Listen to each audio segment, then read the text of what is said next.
tight schedule. We'll try and do our best to make sure that your time is well spent as we come together to this first technical business meeting of NAPE for 2023. And for those of us that we are seeing for the first time, I think it's still okay to say Happy New Year to everyone seated here. Ladies and gentlemen, on behalf of the chairman, the board of trustees of NAPE, and all the members of the board of trustees, the advisory council, and all the executive of NAPE, I would like to welcome each and every one of you to this meeting today. Most especially, I would like to recognize some of our distinguished fellows and members who are gracing this occasion today. First of all, I would like to recognize the chairman of today's gathering in the person of Dr. George Osan, FNAPE.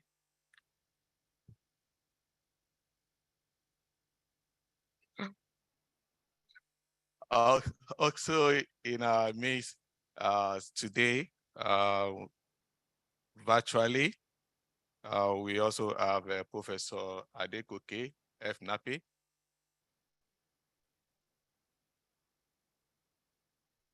I want also to believe that Professor Deborah Ajakaye, FNAPE, FLMJ, is also joining us online.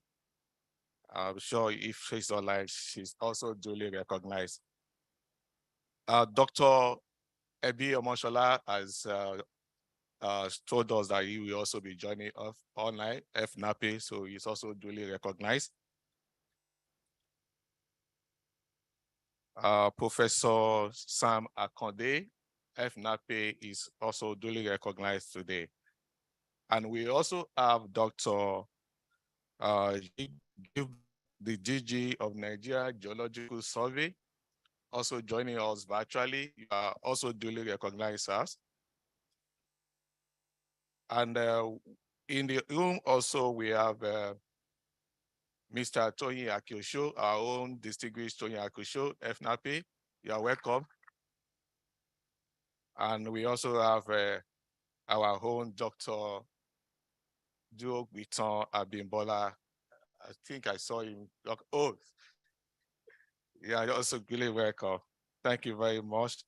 So for those that need, and lastly, before I step down, this gathering together has been sponsored by PTDF and LECOI. So I would like us to give a rounding applause to our sponsor for this first technical meeting today. A round of applause for our sponsor. And representing LECOI with us today is Mr. Edward Dunning, who is the Chief Financial Officer of LECOI. Mr. Edward, you are welcome. We appreciate you. Thank you for all that you have been doing for NAPE. And as we see more of our distinguished members, we will continue to recognize them as the section progresses. Thank you very much, and have a wonderful section.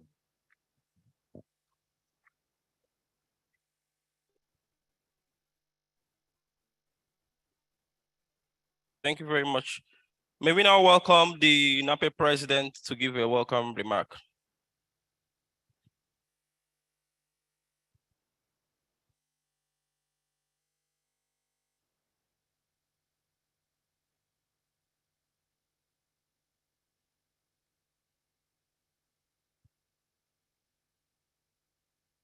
Good morning.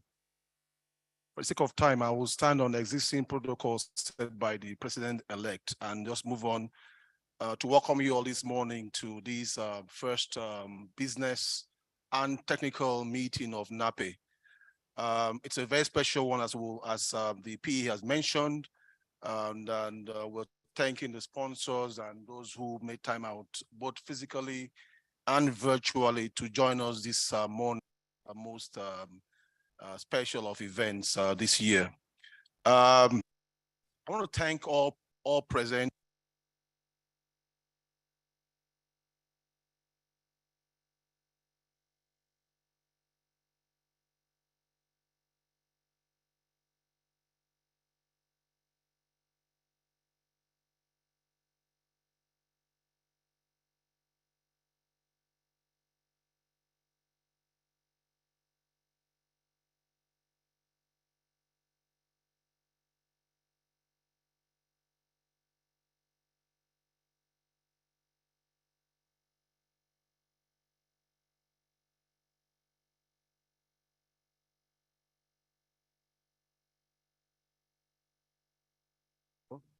on the emerging frontier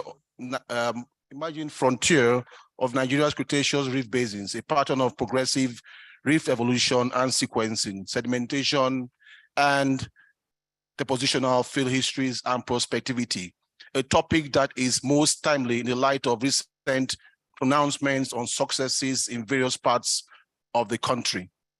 I'm sure we will find his paper most enlightening and informative, and then spend some time afterwards to celebrate Baba Kenny. We are very optimistic that the momentum of such thought-provoking papers will be sustained during the year with similar technical sessions and other continuing educational events planned both at the national level as well as by our most supportive chapters.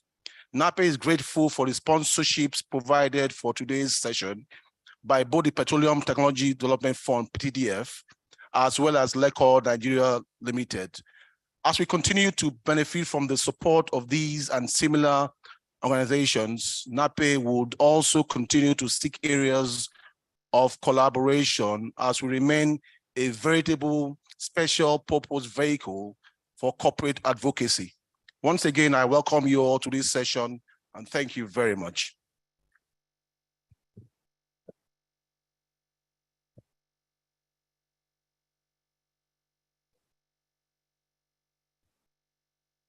Thank you very much. Please, can we give our president another round of applause? At this juncture, we want to invite a representative of our sponsor for today. I want to invite the representative, the CFO of Lake Oil, Mr. Edward Doring. You're welcome to give your sponsor remark.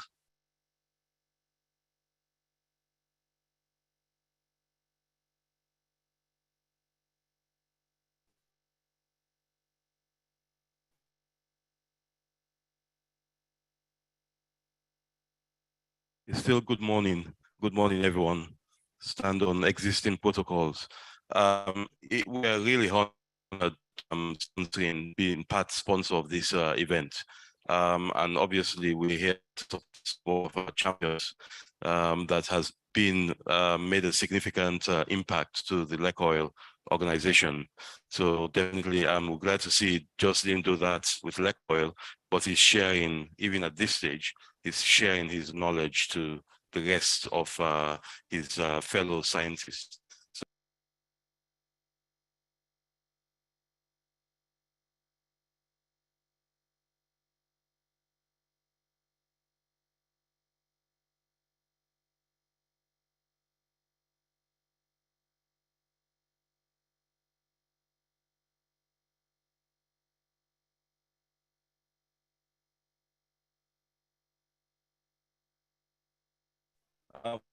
Allow the president-elect to welcome the chairman.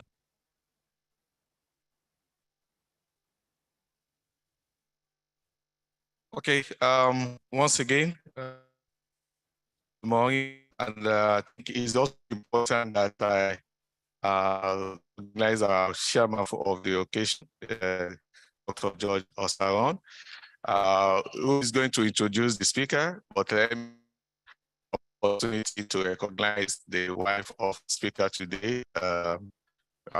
All their morning, Ladipo, you're welcome.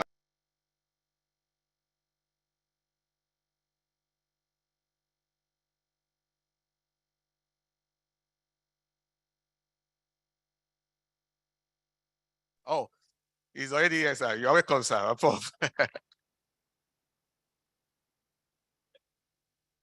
Okay. So I would like to invite the chairman to please introduce our speaker for today. Please.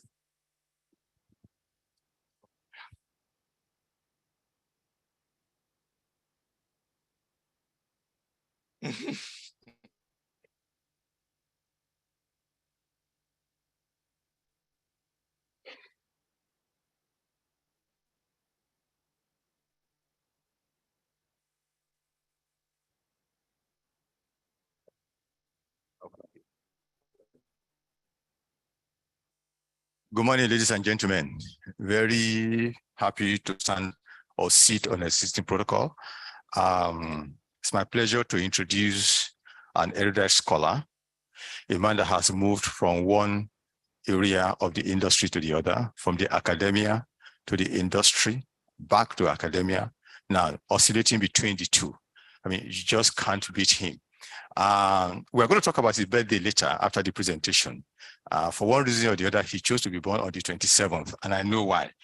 I know he's a very nice person. He minds his business. He doesn't want to be born. You know what I mean? So it's my it's my pleasure to introduce this speaker for this occasion, Dr. Kehinde.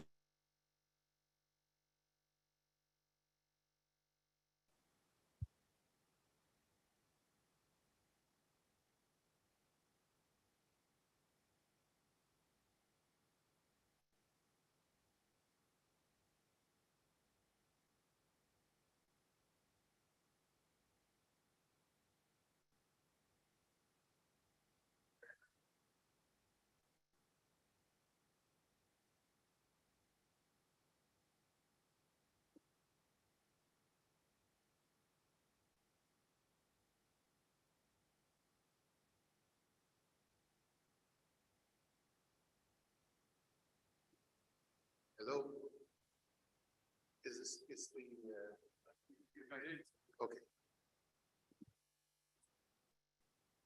I'm hoping that this is the last time that I'll be in a focus.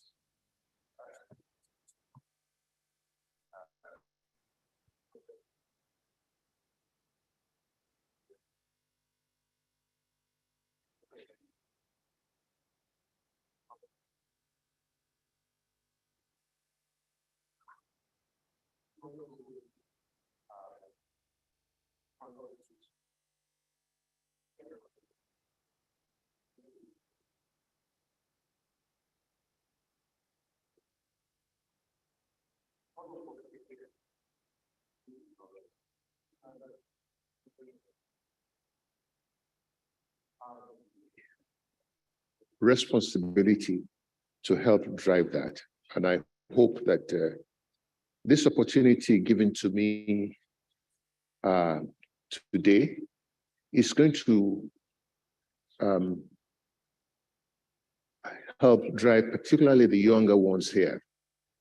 Those of you who know me very well know how passionate I am about capacity development. If you have the knowledge and you don't give it out, it's not going to progress. And I'm glad to see a lot of younger ones here. And just like I've benefited from working with the likes of Professor Adegoke, who is here, he has been following me since 1975. So those of you who have followers on Twitter and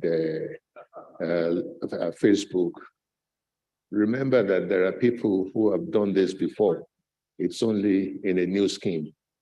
And I want to thank him very, very much for being a follower. But I've benefited tremendously from sharing knowledge and working together with him and many others. What I'm going to try and do today is to give away, perhaps I'll try not to make it disjointed, and about what I think is most important with the future of the oil and gas industry for Nigeria. The Niger Delta is a brown basin. Since 1999, going forward, or since the 90s, early 90s going forward, the deep water has again evolved. Now, the only frontier, if you want to call it a frontier in the Niger Delta, is the ultra deep, beyond 3,000 meters. And if you look at the exploration history there are wells, there are discoveries. The question is, how do you make it commercial? So the entire Niger Delta, from the onshore to the deep water, can be regarded as a brown basin. However, even though exploration activities started about the same time, particularly in the western offshore, just offshore here in the Dahomey Basin, way back about the same time in the late 70s and 80s, when the likes of Chevron, ConocoPhillips, etc., and so on were looking for oil. They drilled wells like Avon, they drilled wells like Baba, Epia, and wells like Ise-1, which discovered a very good source rock in the basin. People have always forgotten why, for example, there was a law of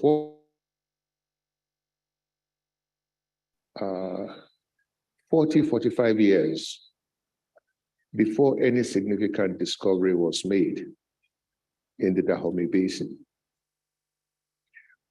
Fundamentally, I think looking back, which is always the better part of experience, hindsight they call it, is simply because we had the good, rich, easy peak of the Niger Delta. But as professionals, we did not extend our thinking of what has made the Niger Delta so successful. And we did not do a rethink and say, but there's something next door as well.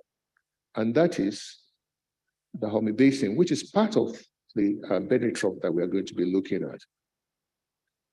I'm extremely glad as a professional to have worked on what you can say is the new opener of the lead on the Cretaceous systems,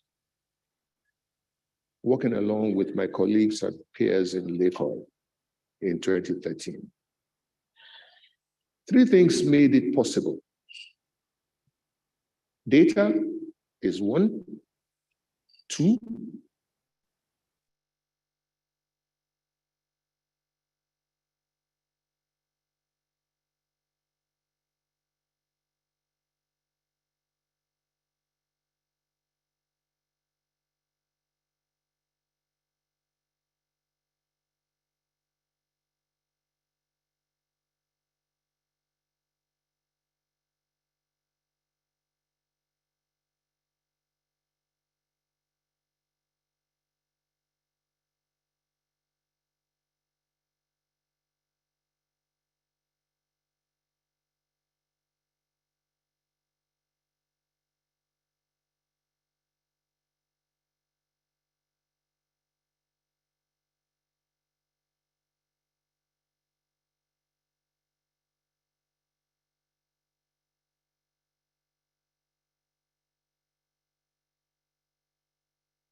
technology, right?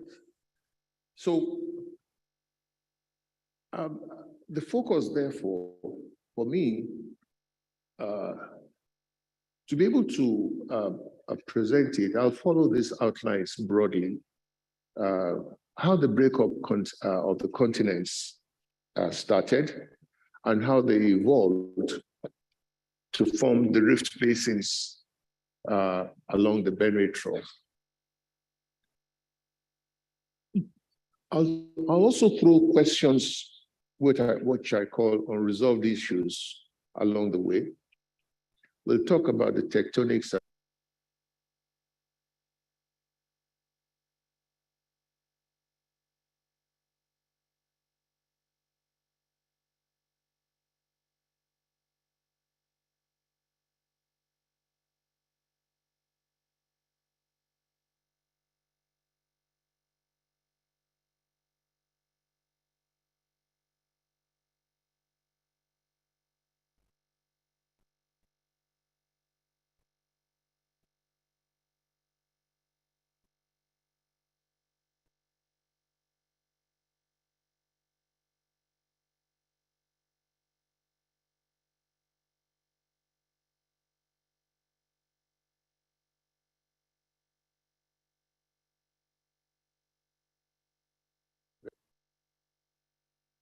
and I'm sure he knows. So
Contamination of the rift fields and the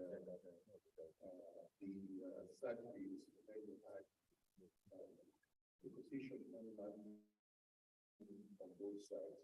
We do get examples of this type of technology in some basins. If you look at the Chad Basin in the extreme northeast, that's a very simple extension of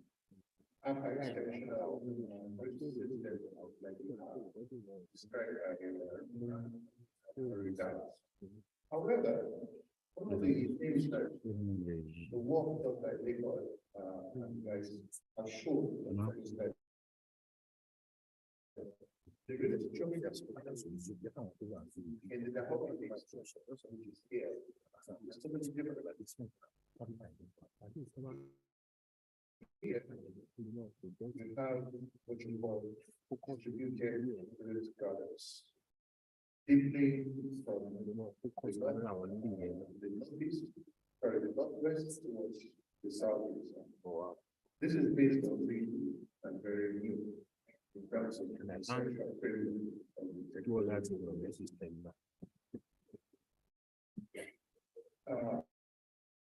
our friends in the frontier exploration service have given us this kind of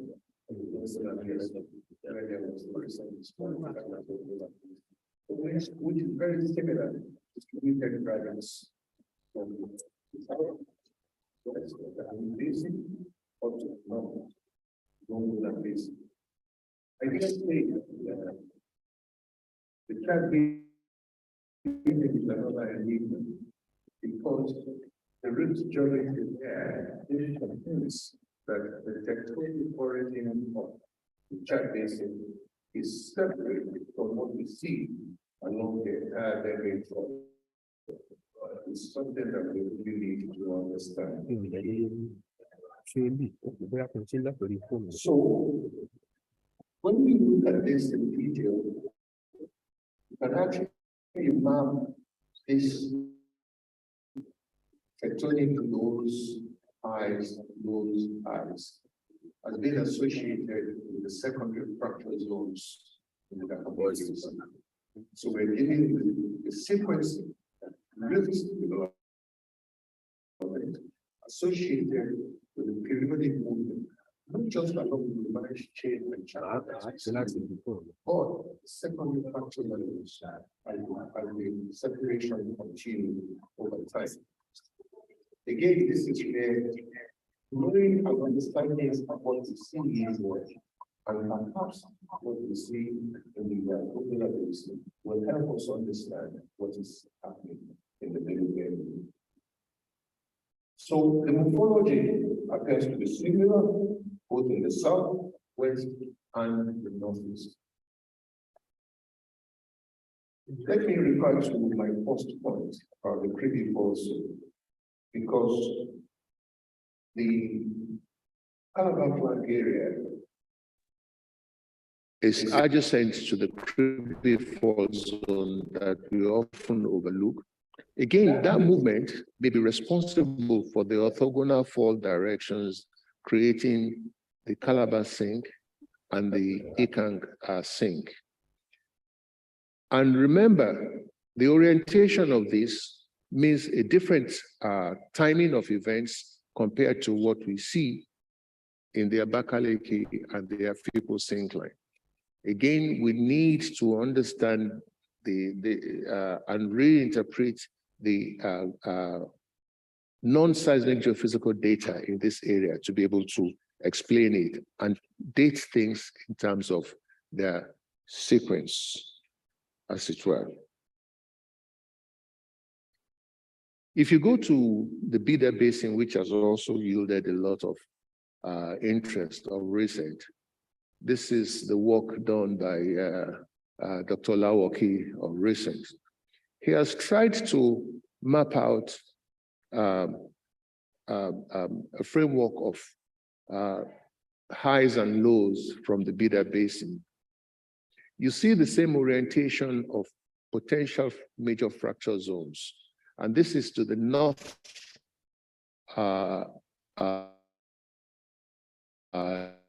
west, separating. So we go from here, we see a similar structure there.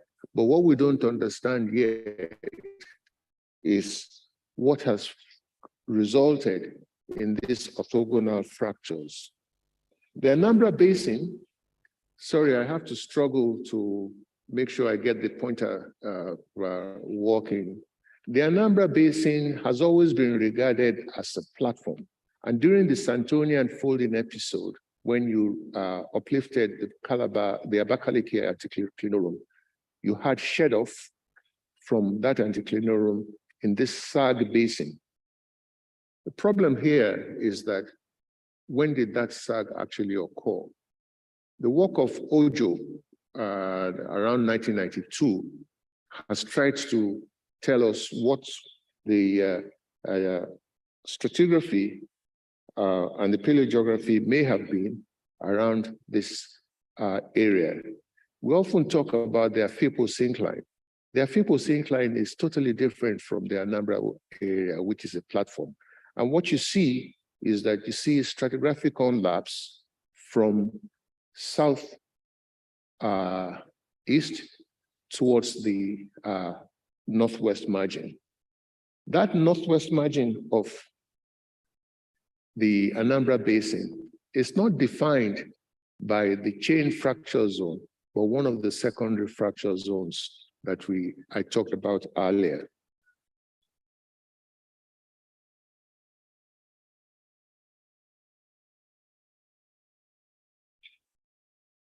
So when as a summary of the morphology of the rift basins, one of the things I've tried to do, again, which I'm going to pose a question, particularly to our friends and colleagues in academia, is we need to understand the stress regimes. Where was the principal and minimum stress directions? Because what you will see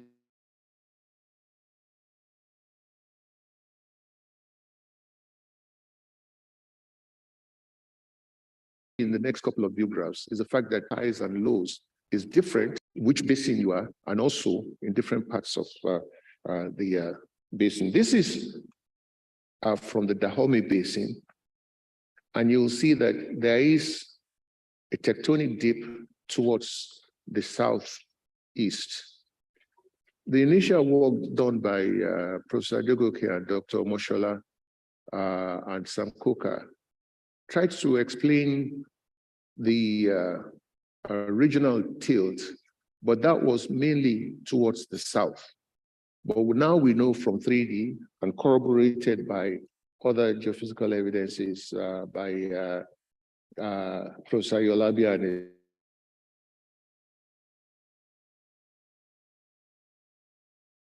his friends in Unilag have shown that we are northeast. Again, this is important in the sense that when you are trying to decode the transformation histories of the petroleum system, you have to take each one of these basins, these rift trends, as unique petroleum systems. In the Niger Delta, we've tried to separate the petroleum system according to stratigraphic ages. When you're looking at the Cretaceous, you have to understand and separate the petroleum systems based on their structural controls. I'm not a structural geologist, but this series of view graphs show what I believe are the main stress directions in the Dahomey Basin and in the,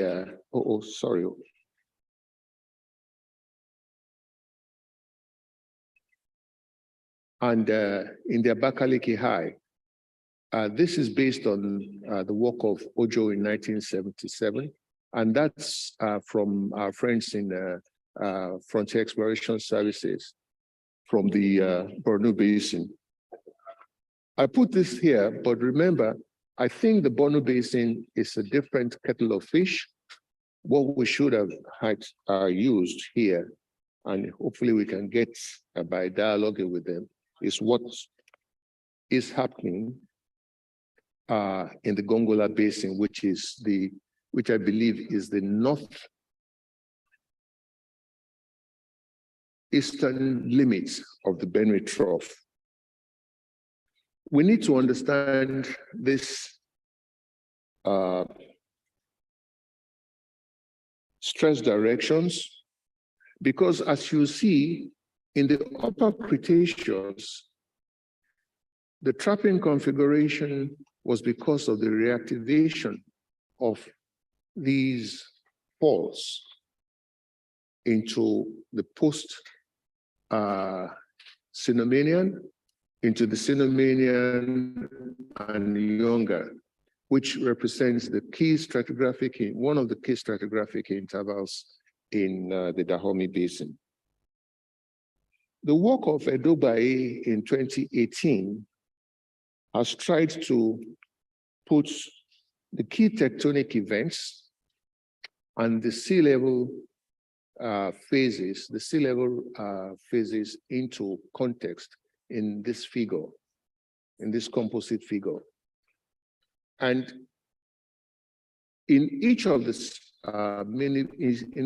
basins, you not only have this major rift phase terminating around the late Albian before you got into the stable platform phase, and then finally the Santonian folding, compressional folding. And let me also remind us that if you refer to the membrane tectonics model of Sanfrey, you can see why this Santonian phase is widespread along the entire Benue Trough system. So the key distinction here is that you can recognize primary and secondary rift basins in each of the major basinal provinces, like the Dahomey, Lower Benue, Middle Benue, etc., and so on. But the Santonian is widespread because the rotation of the African platform stopped around that time. And secondly, is that this is very important for us in the sense that when you are looking at each one of these rift basins, whereas you can more or less pinpoint the period of sea level intrusion, particularly in the Turonian, in the major one, you can also recognize minor sea level faults, as well as minor erosional erosional features in each one of these basins. But we need to time them differently in each of the basins. As a summary, I'll just go through a couple of view graphs to illustrate that point better here. So if you put the ages, the chronostratigraphic scheme on the left there, the phase one of tectonic events started in the late Jurassic to Aptian. In the Albian, you started to have a waning phase and a compressional phase. So this is transtensional, and that is transpressional. That's a compressive. And this was a period where we had the inversion of the Anambra Basin. So we started off Anambra Basin as a platform, and then a tectonic sag, and then the inversion phase when in the lower Benue, you had the Abakaliki uplift. You can see the same events in the Dahomey Basin, but what you also see are localized erosional surfaces. The difficulty there is that it was stable And you really need to look deep into the stratigraphy for you to be able to identify these erosional events. I tried to do a compilation based on the work of Ojo to put together a time series of how the rift basin in the Abakaliki area got filled. Let us look at one unique difference here. In some parts of the basin, you had shed off from a high located on the southeastern margin. That's in the Middle Albion. However, as you move younger into the upper Albion, it would appear as if your shed off was now in the opposite direction. I believe that these are from different localities, which I will show you in the next set of view graphs. And it is simply because the detailed tectonic framework has not been resolved. As at that time, some of the information that late Dr. Ojo needed was not available, particularly 3D seismic. But the impact of that on the detrital input, particularly also the influence of these orthogonal fault systems, was not clearly understood.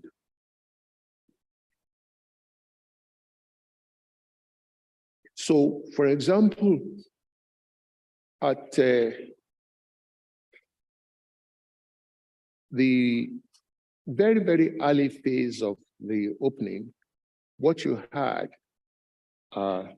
was not only the infill of the rich basin, but you also had discontinuities as you moved from two different locations, which I wanted to show a location map. One of it is in the Bekeligwe, which is in the southern part of the Abakaliki Trough.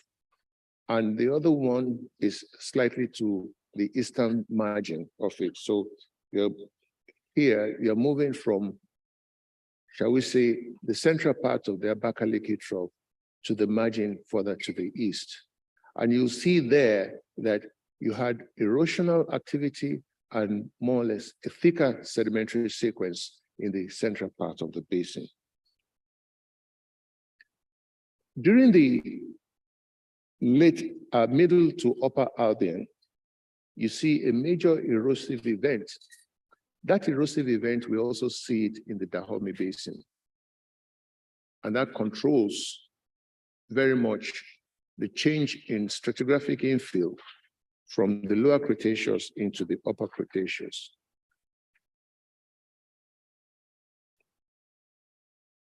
This figure is the stratigraphic sequence from Unduk, and the Zelo Bridge. Many of us who did fieldwork around this area in those days, I don't know whether you are still able to do the fieldwork. You see, what Ojo was trying to show here is the difference because of these erosional features in the lower Benue Trough as you move, like I said, from the east into the central part of the basin.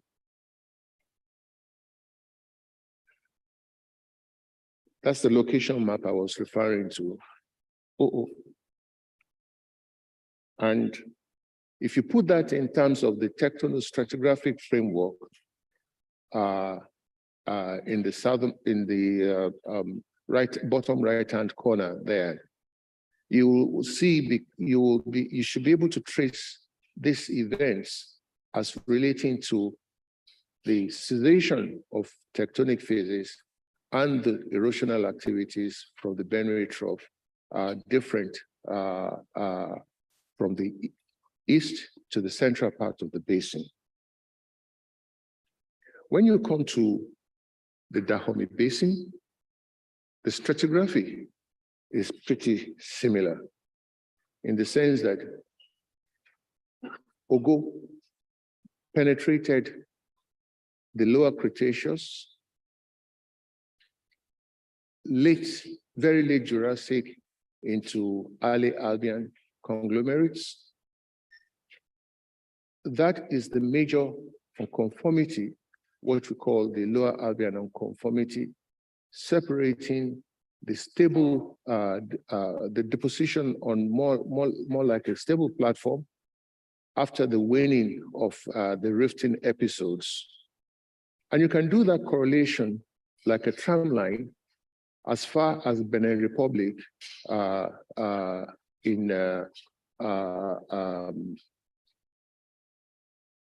through, my apologies, through Aji into the Seme field in Benin Republic.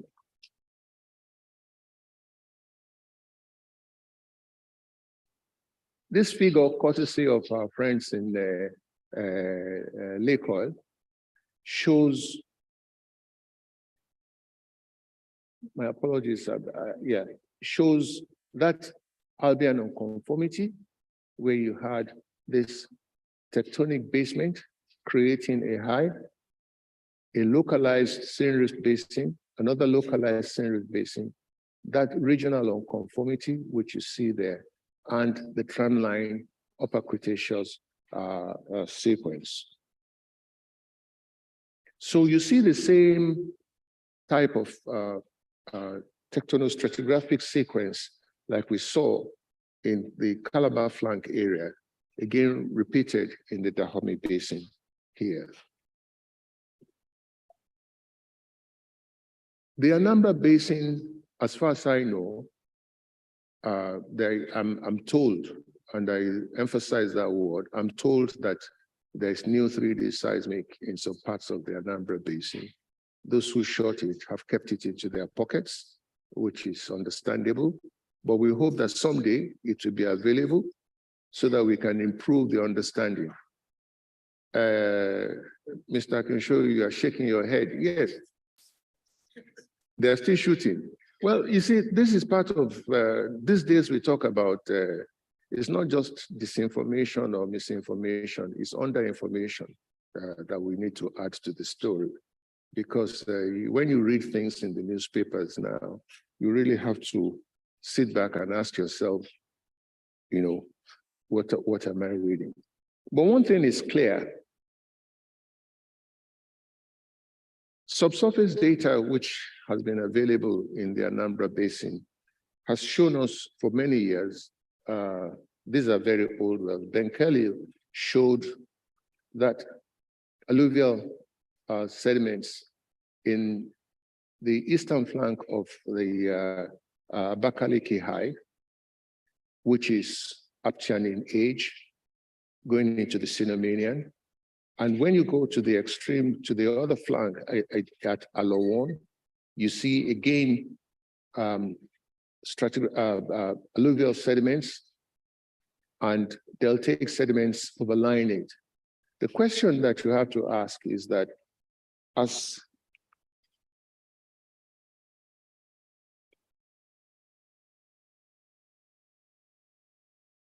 if this was a stable platform and you were shedding off sediments from the Abakaliki High, what the subsurface data shows us is that along the western flank, you also have a series of conglomerates and deltas. So we need to revise this paleogeographic picture tremendously. And that's very important because when you are dealing with rift basin systems and you want to define where do you go, you must be able to identify the limit of your reservoir development and what the likely location of your source rocks will be. I think what we have here is along the western flank of the Anambra Basin, you had, in the second phase of rifting, you had an active fault system, one of those secondary faults, between the Chain and Chakot, creating an alluvial high, an alluvial sequence on the flank there, and the onlap sequence from the Abakaliki area was onlapping against another rift margin basin to the west.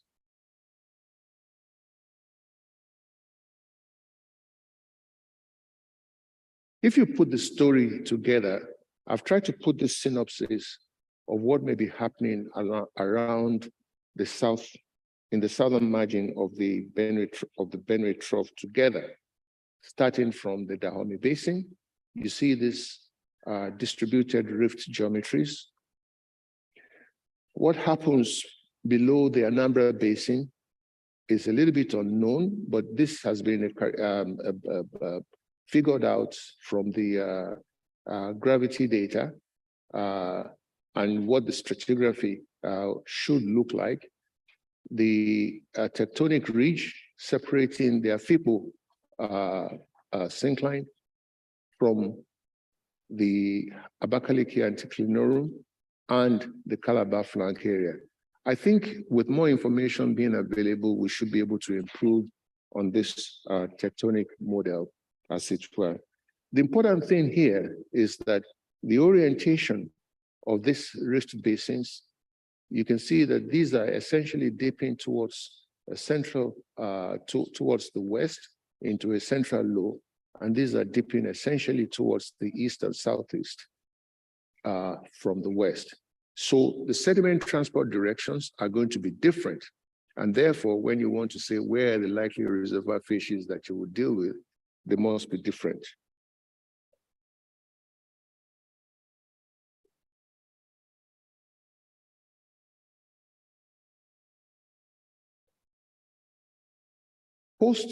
During the waning stage of the rift system, what you had, like I said, is a tramline sedimentation from above the Albian nonconformity into the Cenomanian, the Turonian, and Younger.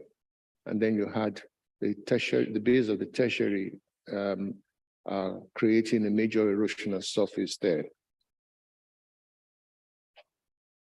You see a similar event replicated in the Calabar flank area, sorry, in the, around the southeast of the Abakaliki Trough area.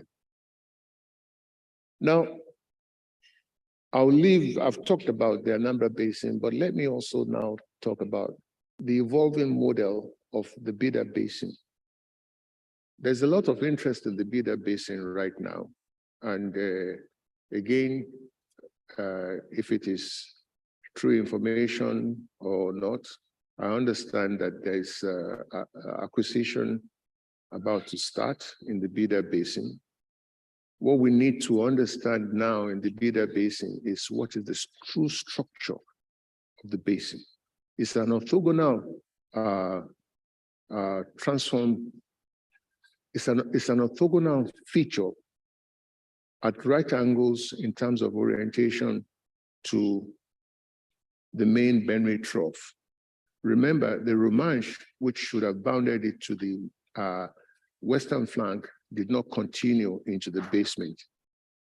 So, in which orientation is the sediment transport? Is it from the northwest into the central part of Bida Basin? Or, as this cartoon suggests, based on the model developed by Olawoki, is it coming from the north, east into the central part of the basin? Do we have a distributed rift system, or do we have a different type of rift morphology? Remember, the rift morphology is going to impact on the distribution of your reservoir and your source rock fishes, which is important for defining what your play is going to be and your petroleum system. You see, a lot of the work done in academia is based on surface samples. And many of them have tried to reconstruct and date the stratigraphic framework in all these basins. I don't really dwell so much on that, because lithostratigraphy takes you up to a point. only because you need subsurface data to be able to understand what your reservoir development is. We should go beyond just talking about surface stratigraphy and try to develop what you can say the geological, the paleogeographic model, separating out the implications of the mini rift geometries which have been proven from the southwest in the Dahomey Basin and to some extent, as far as we know, in the northeast in the Gongola Basin.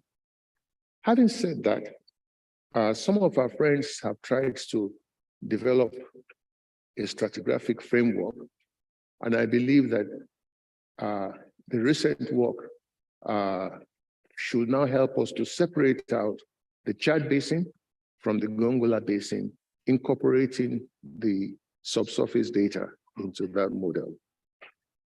This is important in the sense that when you talk about the source rock potential in that area, we always talk about the Bima and sometimes the Fika shales. But I tell you, if you understand the paleogeography very well, and you can map this from seismic data, you'll see that just like we see in the Dahomey Basin, you have multiple source rocks. It depends on how deep those source rocks are. So I'm not going to worry so much about these stratigraphic frameworks until we incorporate a lot of stratigraphic data into it. I hope that the Director General of Geological Survey is also listening to this talk. I specifically invited him because one of the projects that they have to review the stratigraphic nomenclature of sedimentary basins in Nigeria has to take into account the unique differences of these mini basins as we talk, which we know are there from what we have seen.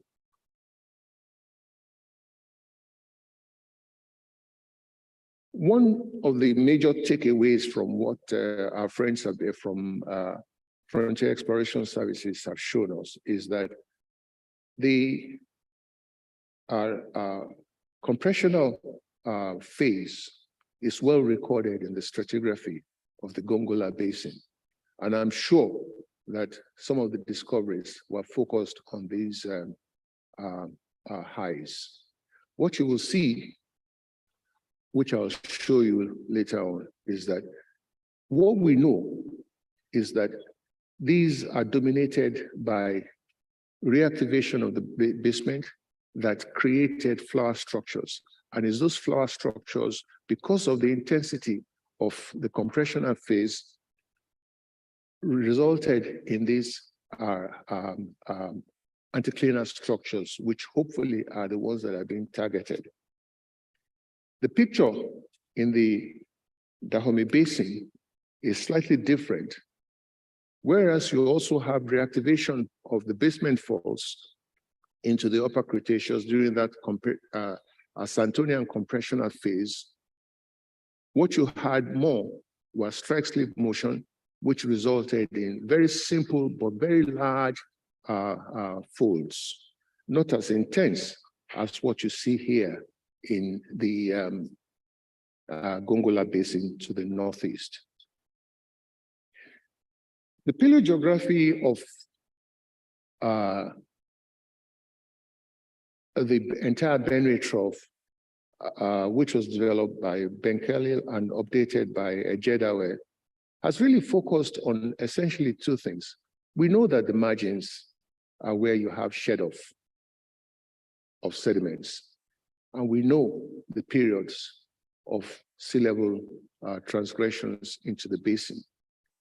But this, I believe, is a very simple model. We need to refine it more, because if you are going to focus on a block or a series of blocks, either in the Gongola Basin, Upper Benue, or Lower Benue Trough, Middle Benue or Lower Benue Trough, you need a more sophisticated model to prove that.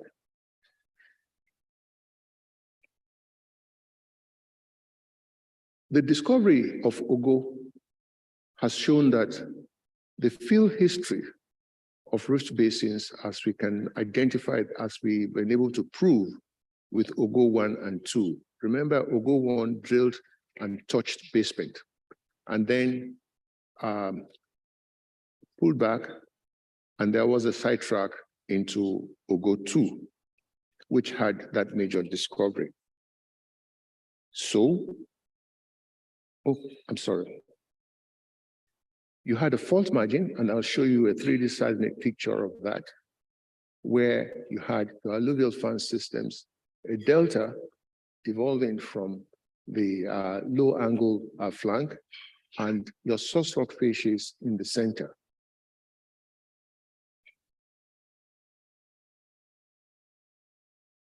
To the right there is a cartoon of the same rift basins, distributed rifts, Ogo 1, and the sidetrack. The beauty about the sidetrack is that, thank goodness for the courage of Lake Oil to say, let's go there, because even though this TD'd on basement, just like our friends in Chevron in the late 70s did when they drilled Epia and Baba 1, it actually touched on basement.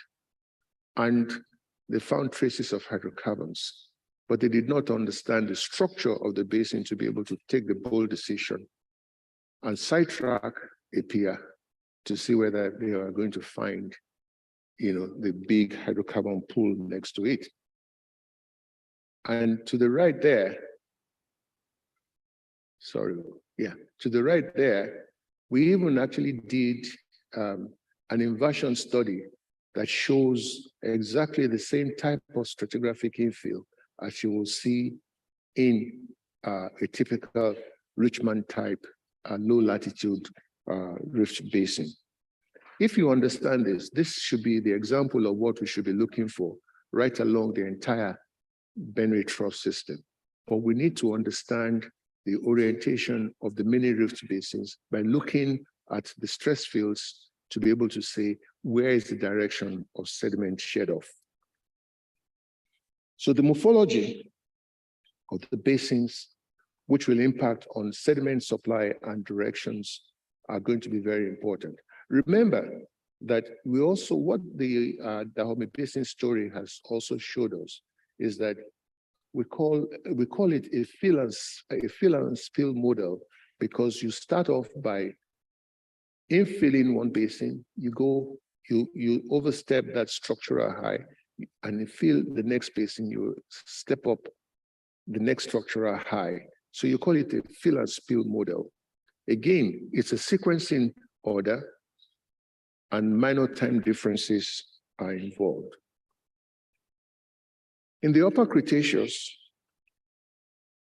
it's more of a much more simple stratigraphic model.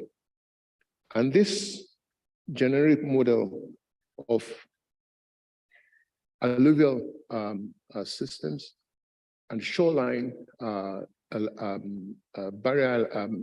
shoreline depositional model is what we developed looking at the logs of Ogo 1 and 2, which showed very typical tramline stratigraphy. Now I'm getting into a bit of prospectivity here, because if you look at the log motif, what's important here is that you can hardly discriminate your shales, because you're dealing with a very extensive low-lying platform area. Your sea level rises are represented, and I'm talking about fourth order sea level variations now, are represented by very thin shales separating barrier islands and shallow marine sequences, barrier islands, shallow marine sequences. And these flooding surfaces are actually significant enough to create sills in the basin. Again, what's the post-rift, i.e. the Upper Cretaceous stratigraphy in the Benue Trough, Middle Benue Trough remains to be resolved. And I hope we'll be able to do that with drilling. Now, what has made the Cretaceous work as a prospective hydrocarbon basin.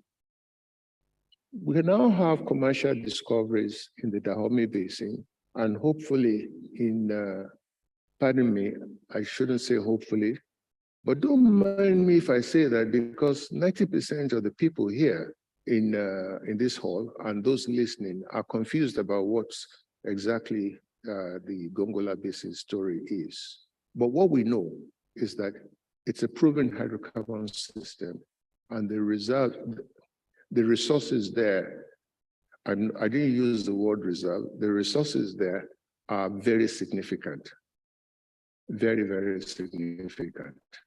Otherwise, NNPC will not be putting, and of late Chevron will not be putting so much of money into how to develop it. Dahomey Basin, very significant, and I'll show you some crude estimates of what the resource potential is. Gongola Basin, again, some crude estimates of what the resource is. Anambra Basin, is it a gas province? Possibly. How much of reserves are there? Anambra River too, we don't know exactly, but we hope that new information and drilling will show us a little bit. And non-commercial discoveries in the Abakaliki Basin, and just for, in the Borno Basin, just for inclusion. And I say just for inclusion because we have to deal with the Borno Basin totally separate. I think the Borno Basin is more akin towards the Central African Rift System into the Tamit Basin rather than the Benue Trough.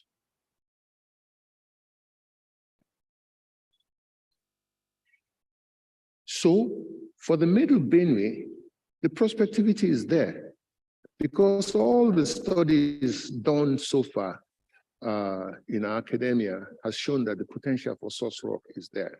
The surface stratigraphy tells us that we are going to have reservoirs. The question now is, if those source rocks, can they be buried enough, potential source rock materials, are they buried enough to generate hydrocarbons?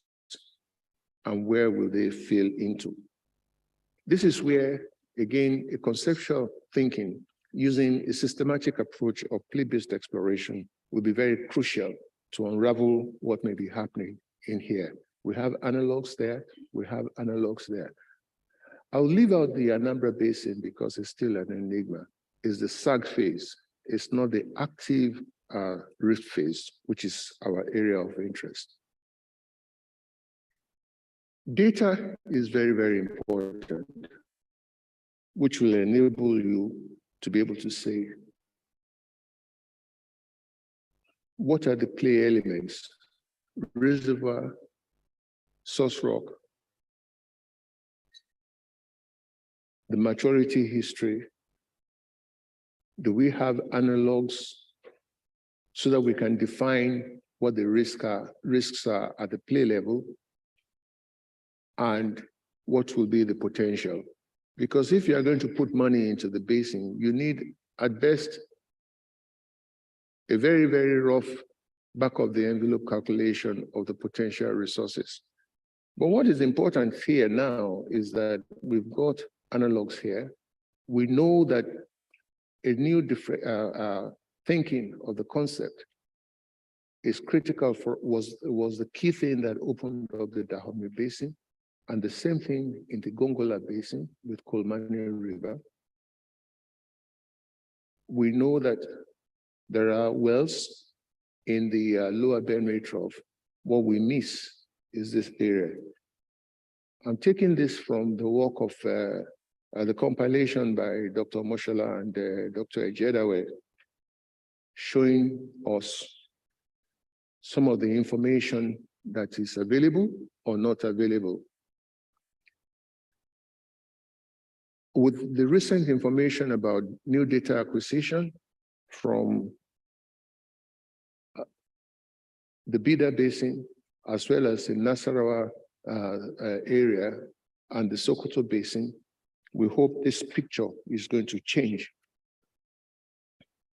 The petroleum system in the Dahomey Basin is now very well understood.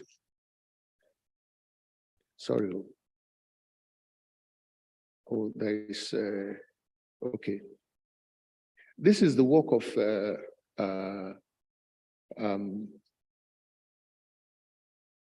compilation actually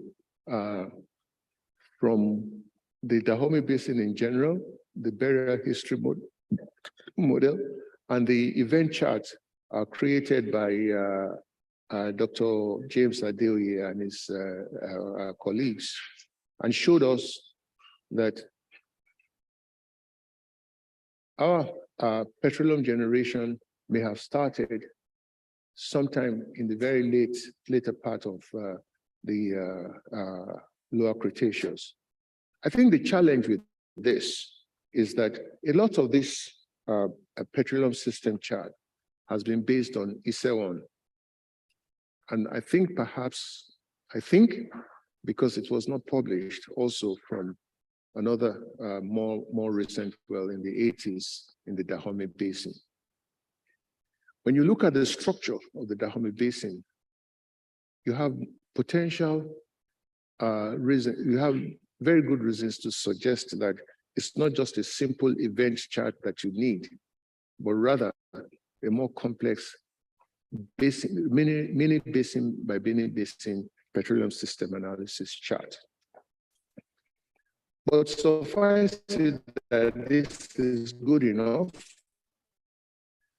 What's critical about making the Cretaceous work, not just the Lower Cretaceous, but the Upper Cretaceous, is the understanding of what is different in terms of the trapping configuration in the Lower Lower Cretaceous from the Upper Cretaceous. I'll come back to this green picture later on to illustrate that point better.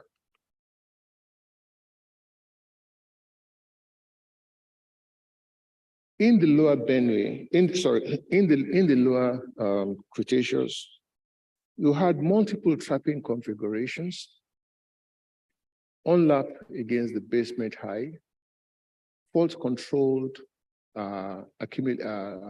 traps, and non-conformity trap. That's the basal bay and non-conformity there.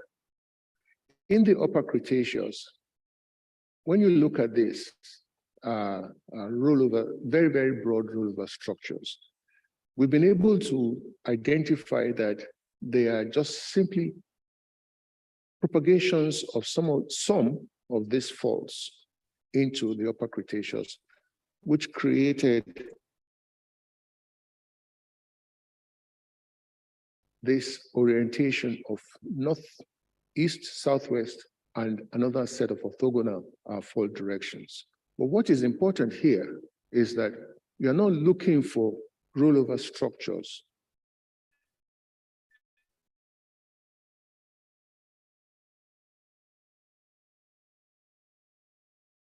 These four-way deep closures and fault-dependent closures are created. It may not be very clear here, but there's no throw across those faults, no throw.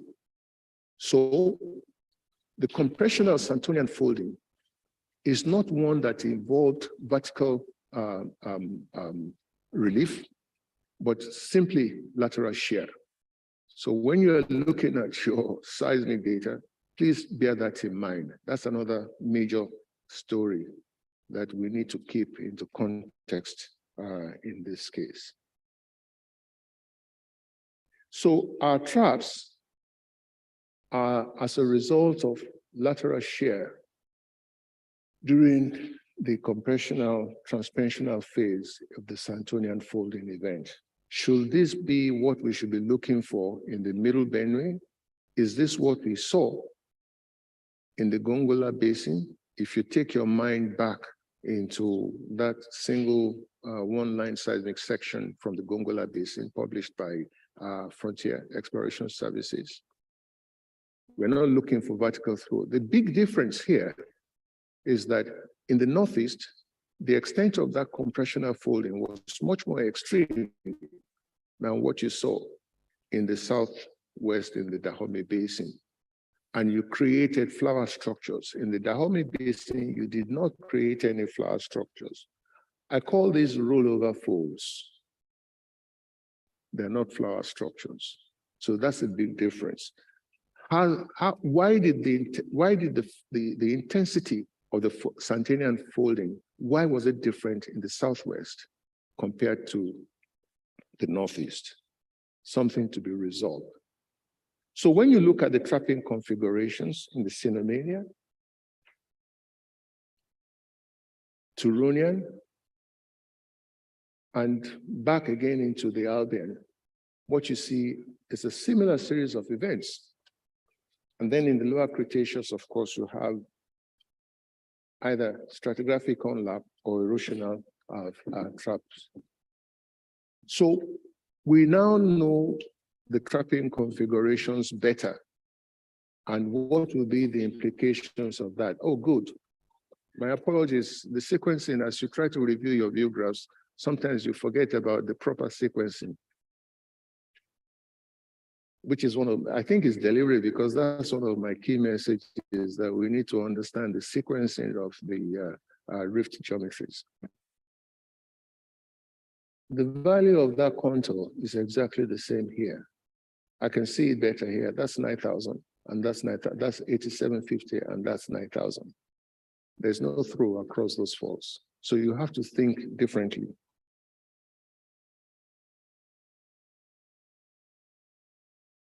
In the southern Benue Trough, the petroleum system shows us that we now have a different time for your critical moment, appearing more in just before the early part of the Santonian folding episode, as opposed to what we saw in the Dahomey Basin.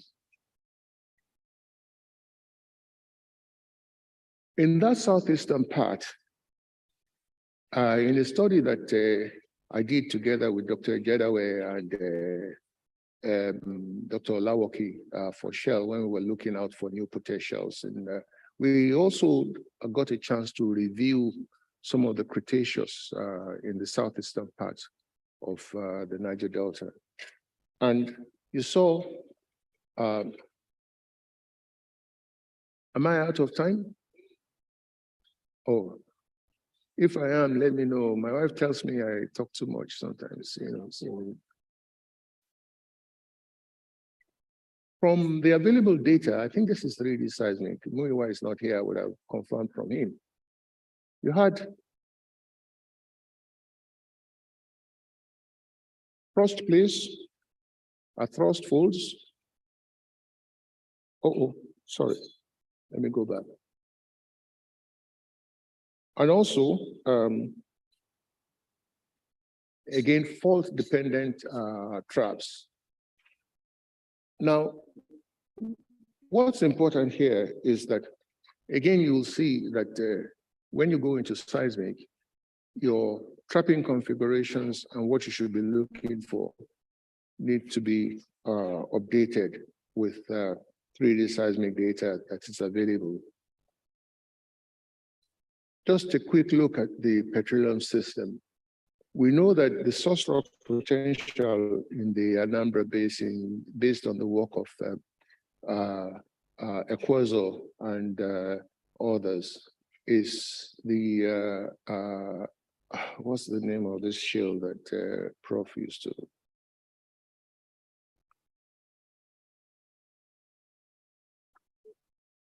Yeah, the Low Panther shale, which is Cenomanian in age. But if we have a rich basin below, that is going to be another source rock.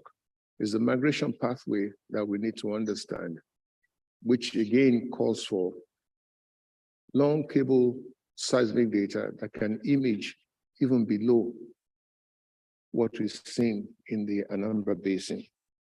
I've seen several examples or several points, papers of recent, suggesting geochemical models and source rock characteristics of virtually every shale body that you see. If you go into the literature, 90% of what has been published has always been based on source rock, source rock, source rock. But what is going to happen to those source rocks as you go deeper into the basin?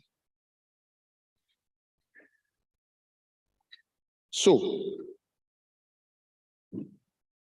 if you look at what we know, the level of maturity is very important, the potential for multiple source rocks, and also defining the traps, particularly in the Anambra Basin.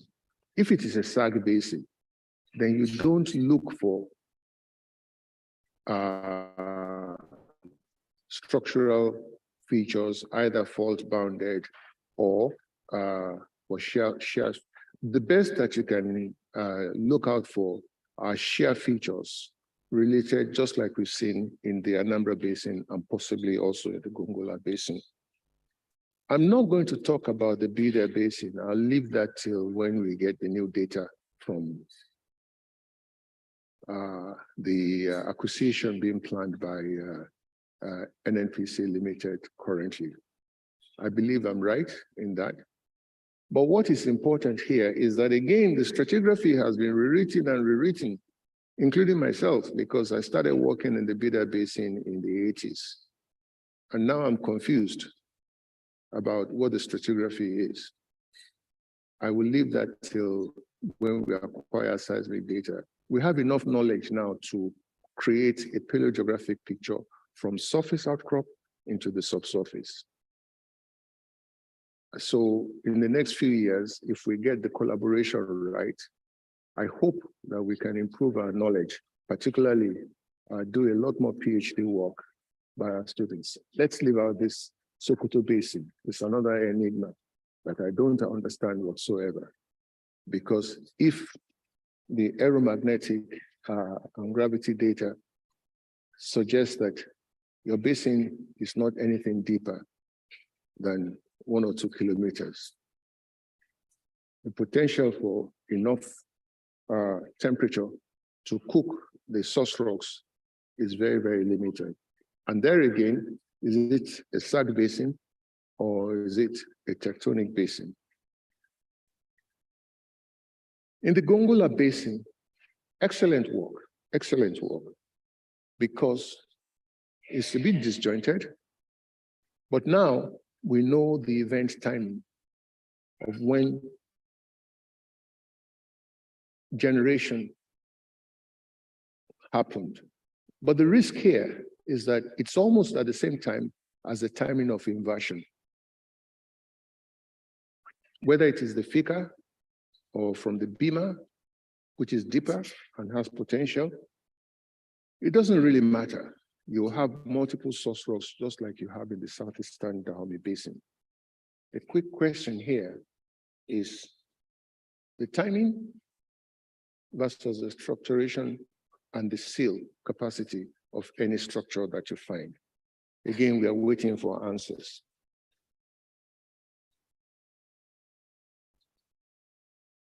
Dahomey Basin started off with Ajay in the very early 80s. And then several companies worked on this. But I think they carried on, and with due respect, without having a rethink about how do you map the basin, until when we came in Lake Oil into 310. And very, very conservative, very conservative. The resource base grew from about 68 to over 600 million barrels of hydrocarbons, recoverable. The STOIP is almost 1 billion, if not more. And again, I say conservative because this value is only from Ugo Field. If you look at the identified, but untested potential in Ugo Field, you can easily more than times 10 of that resource base. If you look at the rest of the block, you up the resource base significantly. If you carry that model towards a peer and say, if I can find a minimum, my P90 in this area, using AJ as a good analog, but updated with the conceptual model, what am I likely to find? And we know that the discoveries are there in Baba and Epia. You can up the resource base. So our Crimean curve has a very, very high potential of what may be happening in the Dahomey Basin.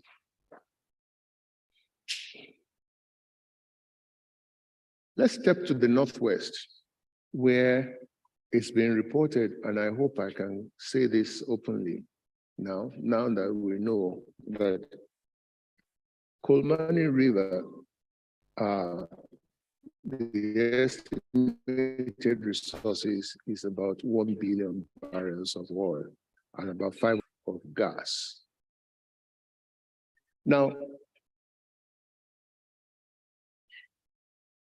this is the northeastern extreme of the Benue Trough. If you look at what the Dosio and Doba basins have found, and this was a work I did together with the likes of Professor Adegoke and Professor Jakaye about some few years ago. I shouldn't say several.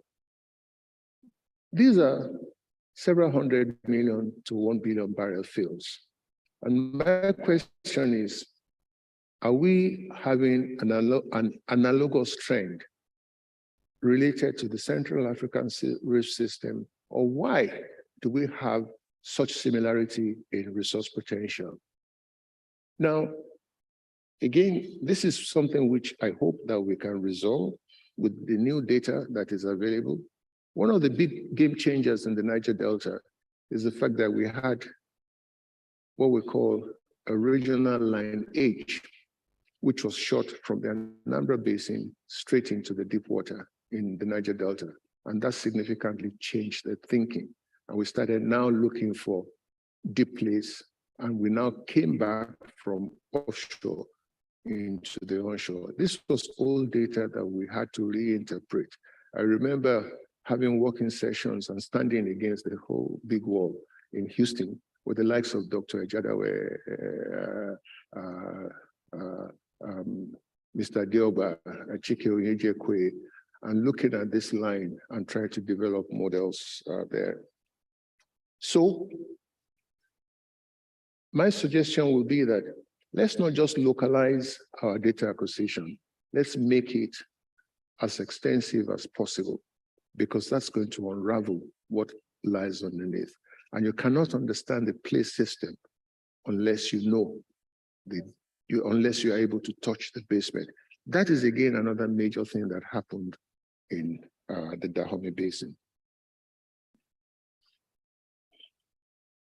I'll come back to this, because this series of shear systems is what dominates the central part of the Benue Trough, the middle Benue. And we've seen the examples. Before I say that, analogs from the lower Benue and the upper Benue in the Gongola Basin. Analogs as well in the Dahomey Basin. We know the tectonic phases and where, if we get the dating right, what type of features we should be looking for. And this is very important because it's one of the beginning of my series of slides. Because if we can identify these phases, phase 1 tectonics, the phase 2 tectonics, understand the basin field histories, we might be opening up a significant potential in the middle Benue, much more than we already think. One of the technology enablers which we often overlook, especially for front-end exploration, is the value of controlled source electromagnetic data. Very cheap, and the technology is sophisticated now that it can even help you to identify multiple pay horizons. If we're able to get that, combine it with the tectonic framework that is now being developed from the Aeromag, airborne Aeromag data that was acquired by Geological Survey, we can start to unlock the good areas. And I deliberately say the better areas, because it's one step towards defining the sweet spots in the Middle Benue Trough. This is a very, very cheap technology, and some companies are already doing it, not just onshore, but also into the offshore and the deep offshore as well. Data is always a big challenge.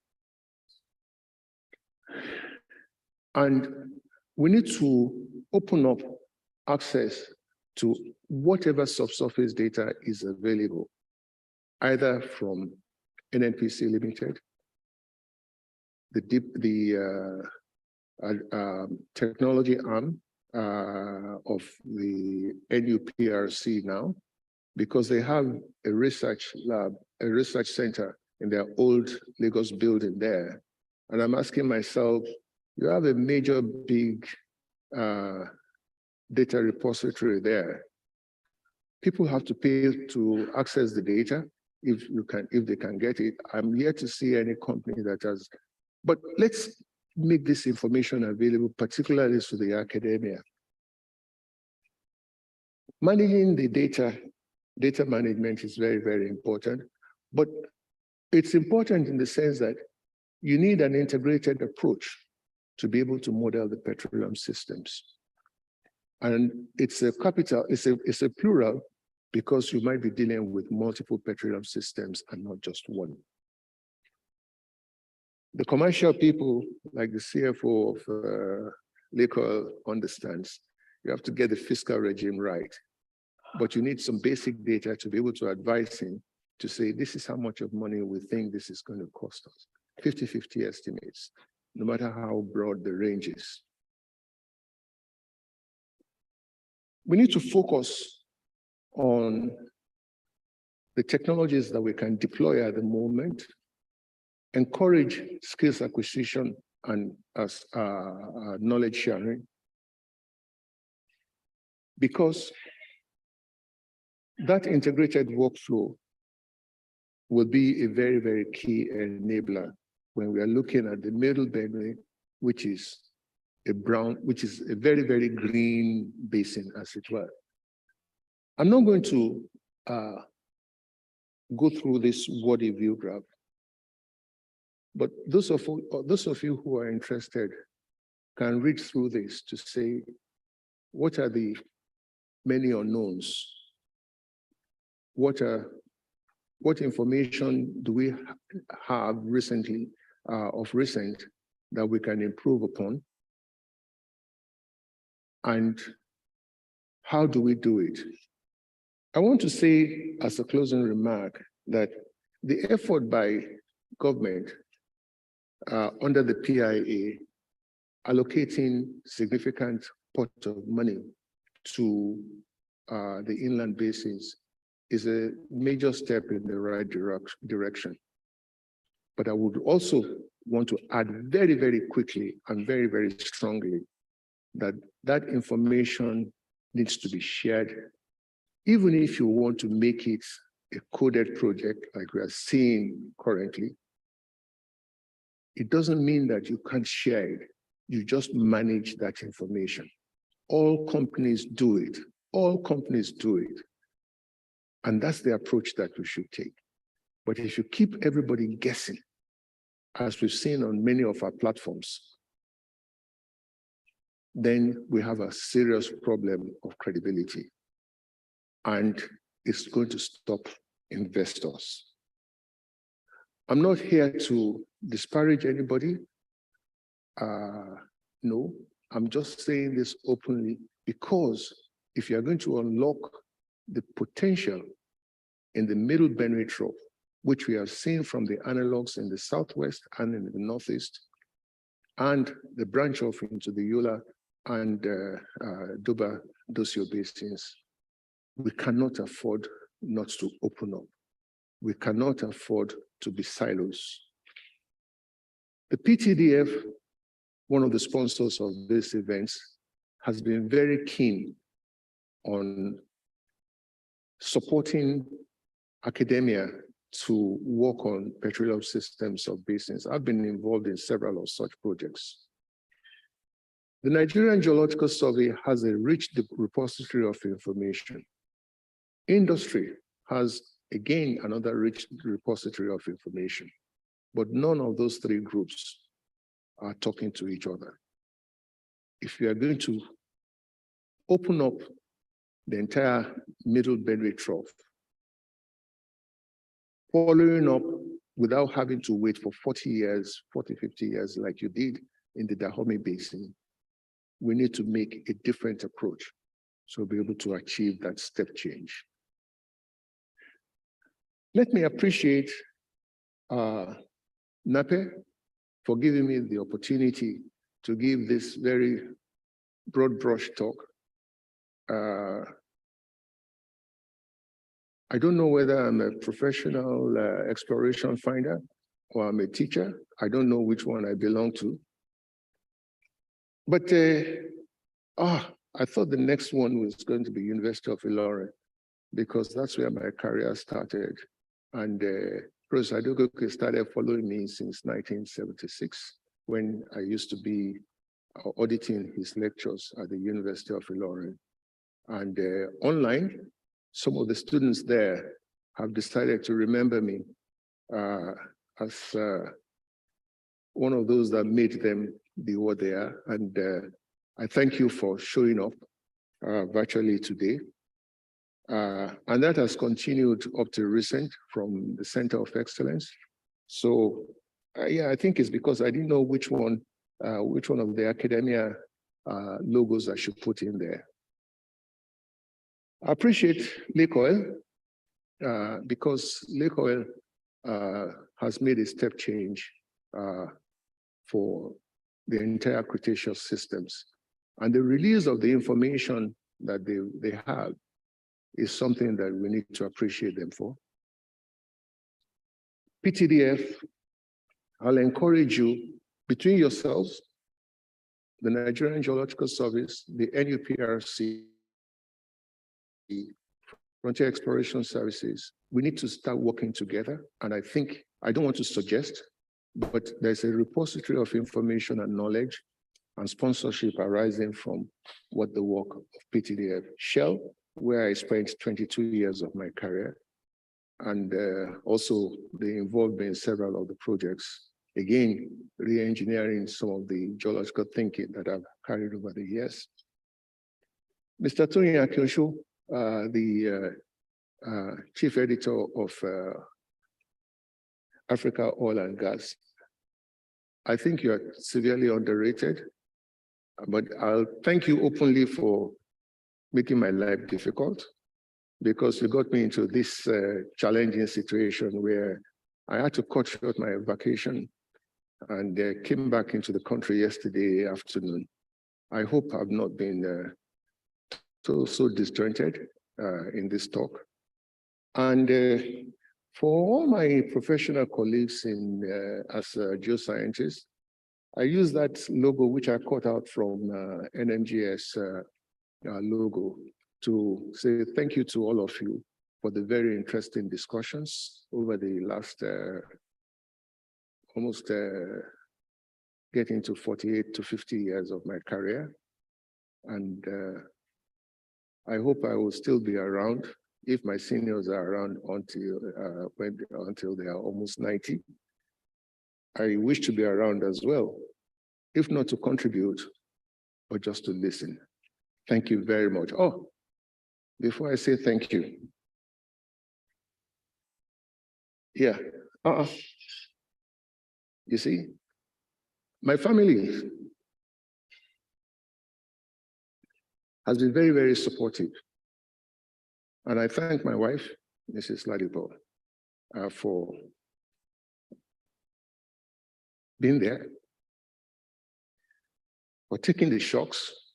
I remember when we came back from my postgraduate training. 2 weeks later, we arrived. I was on field work for the next 4 weeks, and she had to cope with settling down with 2 kids for 4 weeks in a strange place in Ilorin. Thank you very much.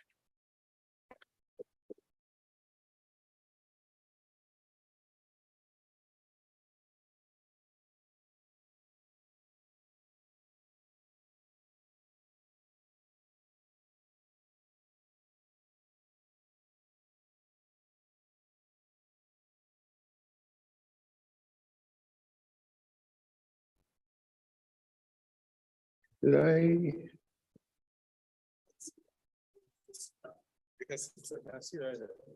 I can see it here. Yes. Okay. Is it right or left? Ish.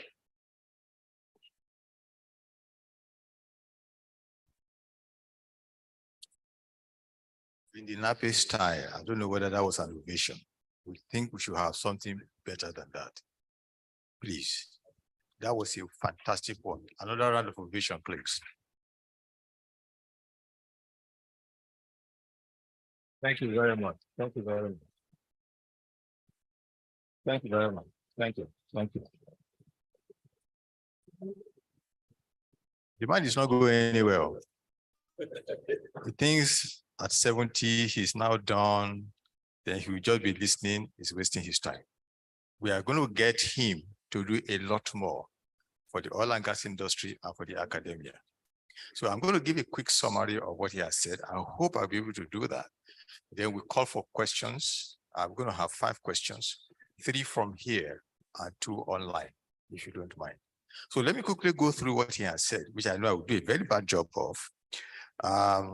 He started by talking about the breakup of Guadana land, which I think that's what it's called, and talked about identifying sweet spots along the Benue Trough. I have one view graph where I think they will bring up data. From the breakup of the continental, according to continental breakup, you have tectonics. I'm going to take it in the order in which I understood it. 1, the breakup. What happened? How did it happen? What happened thereafter? 3 things here. 1, the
for you to understand what is happening, and I know the reason why you're asking this question, which is very pertinent, you really need to go back and say, and ask yourself, what's the regime in the Anambra Basin? If it's a SAG basin, you're not looking for structures like you will have in the Niger Delta. There are some thoughts now about the Imo Shale being a source rock. Hey, the first thing you need to do is say, what we see as the post-Santonian and younger stratigraphy in the Anambra Basin, that's a stratigraphic overlap from east to west. Do we see from available seismic data whether we have what is happening in the Cenomanian and possibly older? So if I was you, I would team up with our colleagues in NNPC Limited and say, let's have a regional seismic, even if it is 2D, to be able to understand the geometry, because it's not just looking for what has been defined as the source rock in the by Professor Kwezo, which is of Cenomanian age, what is below it. That's the information that we lack. There was a study from our colleagues in Nsukka. I don't know where they got as the source of the seismic data that they're working on, but the structures are totally unrelated to what you expect to see in a Cretaceous sequence. I think the first thing is to unravel where the base tertiary is, and you see in one of the view graphs there that once you cross the southern margin of the Anambra Basin, you dip very steeply into the tertiary sequence. But what we have below it, if you go back to the work of Ben Kelly et al., is that there is a big low below Anambra Basin, which we don't understand what is there.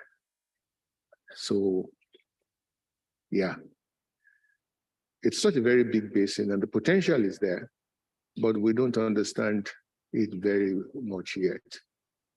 Regional seismic data, regional 2D seismic data will help us to complement the evaluation of the airborne gravity data, which is now available. You can buy that from Geological Survey.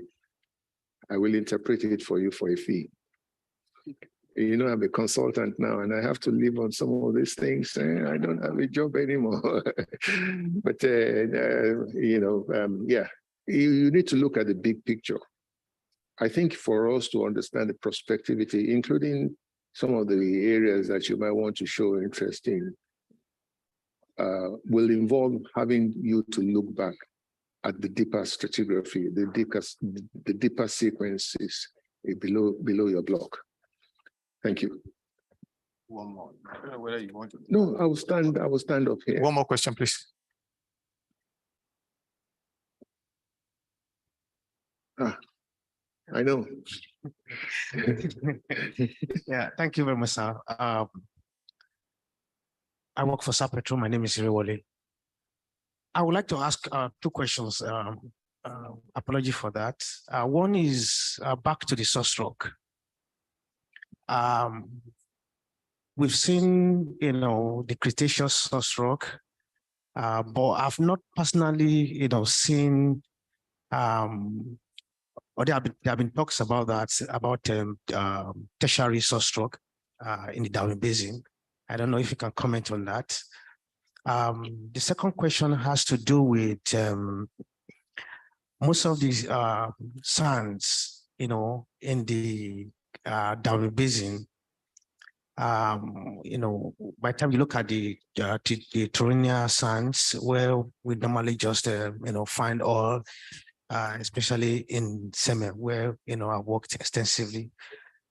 But below that, there are two key challenges, you know, which we've seen. And in one of those wells that we drew, one of the reasons why we didn't go ahead was One, most of the studies we've done, we discovered that as you go below the Turonian sands, they are more gas prone. Is that true? That's one. And then, of course, the porosity is also questionable. You know, you begin to see those sands being tight. Those are the areas I want you to comment on, sir. Thank you. If you give me the chance to talk a little bit more about Summerfield, I can, but I will not do that. First of all, you're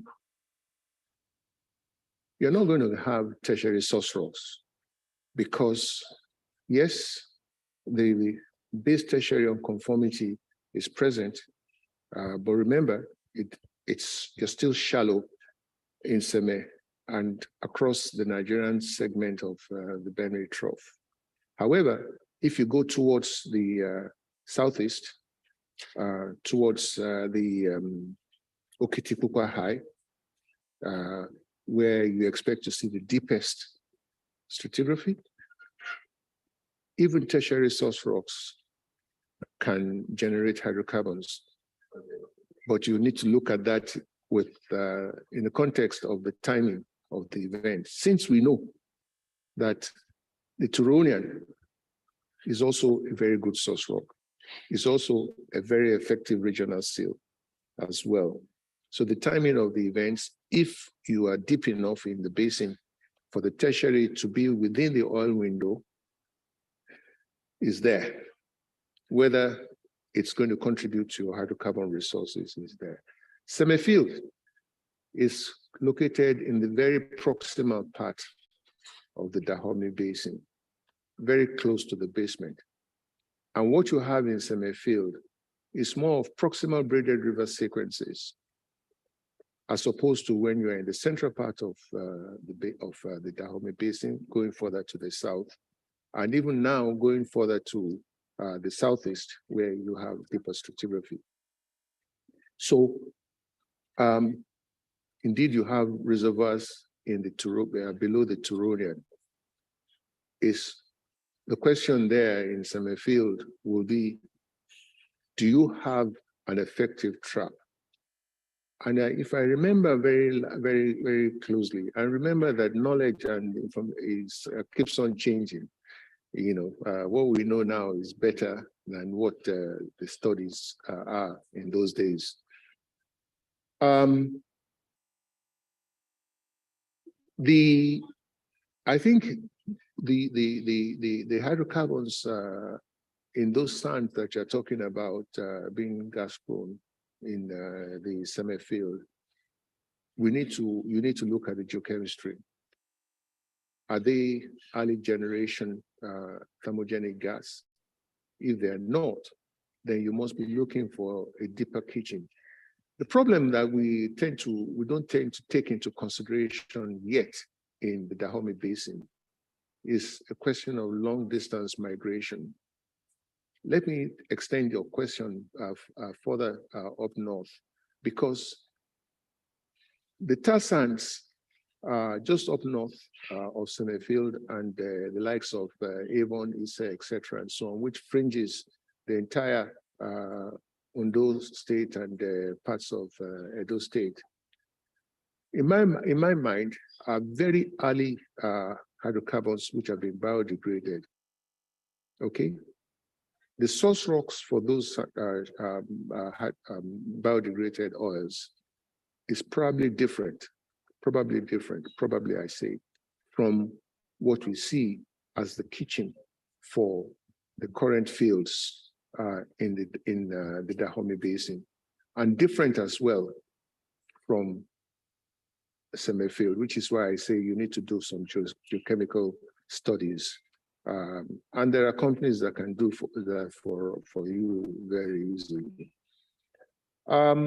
Reservoir quality, yes, because your basement is not very far away, so you get very severe reservoir deterioration. If you go central into the basin, you might also we see evidences of reservoir quality deterioration, but that's more of diagenetic changes during sedimentation rather than post-depositional changes, which is as a result of very infiltration by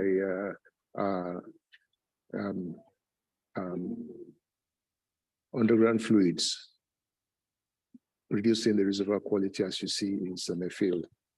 So I hope that answers your questions. Good. I'm still available as a consultant. That's just another joke. I'm getting tired now. I've been warned that I need to take it easy, and I'm not getting any younger. So, but I'm still going to be around for some time.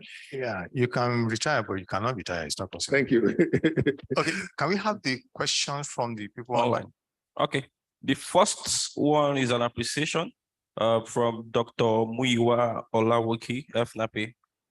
So in his words, he said, I want to appreciate Dr. Ladipo at 70, a young boy indeed, for the educating Nigerian Rift Basin presentation.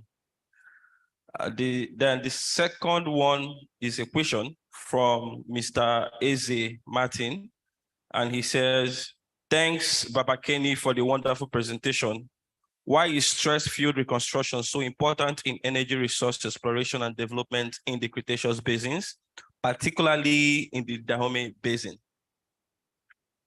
Dr. Lawoki, thank you very much. I appreciate working, and I very enjoy working together with you on several projects. We have very serious arguments on technically, but that's to be expected. That's how knowledge frontiers expand. And I look forward to more of that. You're younger to me, but there are people who are older than me and they're still active. So we have many more years together of useful engagements. Mr. Enzi, stress field is very important. Understanding the stress field. There was a very good presentation by a young guy during the last NAPE conference, towards the last day. I listened to a significant part of his story. It was the first time in almost 35 years since I left the university that I had someone talk about structural geology. Everybody has always been talking about petroleum system, prospectivity of field A, whatever. But it was very educative because you see, if you look at the fact that your troughs formed during the compressional phase, unlike in the Niger Delta, where you can separate the extensional growth fault systems from the deep water, which is the compressional phase, spatial representation. In the Dahomey, in the Cretaceous, particularly, for example, in the Dahomey Basin, it's a vertical separation of tectonic regimes. So you had the transtensional one in the Albion and older, and a long period of sedimentation from the lower Albion, sorry, the uppermost Albion, but particularly in the Cenomanian. And by the way, if you look at the Albion, you start to see the indication of another conglomeratic regime. However, the rest of it is more like tramline sedimentation. But the Santonian transpensional phase is illustrated by not vertical translation or vertical changes in your stratigraphy like you have in the Niger Delta, but horizontal movement. Now, the orientation, you need to understand which faults were active and what the orientation of those faults are. What the stress field analysis in the Dahomey Basin has shown is the predominance of those two orthogonal fault directions. Is it the same when you get to the middle Benue?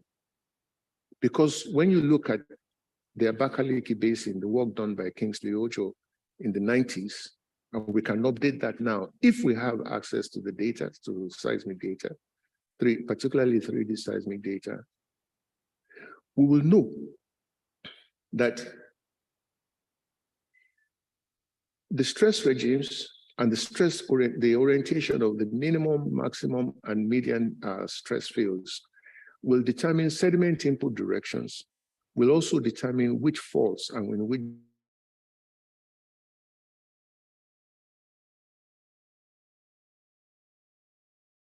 directions, particularly in the upper Cretaceous, was very, very extensive, resulting in that Abakaliki anticlinorum. But then again, remember, whereas in the Anambra and possibly in the southeastern flank, those 3D seismic I showed you around the Calabar flank area may be different from the main Abakaliki anticlinorum and totally different from what you saw in the Gongola Basin. So stress field orientation is very, very important for us. And remember also that your drillers are going to ask you, what's my minimum stress field, or maximum stress field? Because it's going to impact on how do they drill, and what direction should they drill. Otherwise, you have a significant breakthroughs. So stress field analysis is very, very important, very, very important. And simply by looking at the detailed maps of your that you generate, and remember, don't do automatic peak in a Petrel when you're looking at the Cretaceous. You need something much more sophisticated than that when you're looking at the Cretaceous. So I hope that answers the question, Mr. Eze. You know, again, at this stage of mine, I can only give you several open-ended questions without any answers, because my brain is getting a little bit,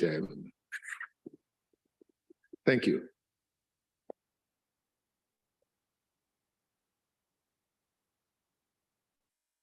Thank you very much, Dr. Ladipo. Thank you very much. They're both around. Okay, you wanted to?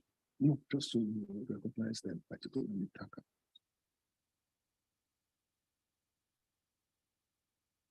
Coming from the celebrants, I cannot fail but deliver his message to thank Dr. Adeshida and the newly promoted Dr. Taka. Just like I was promoted.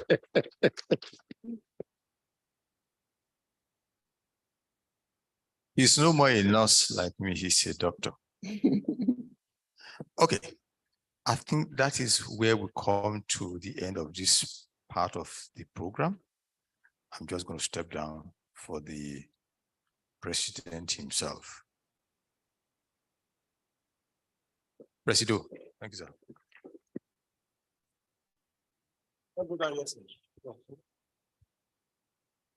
Yeah, once again, a round of applause for a most insightful and educative presentation by Dr. Ladipo, FNAPE.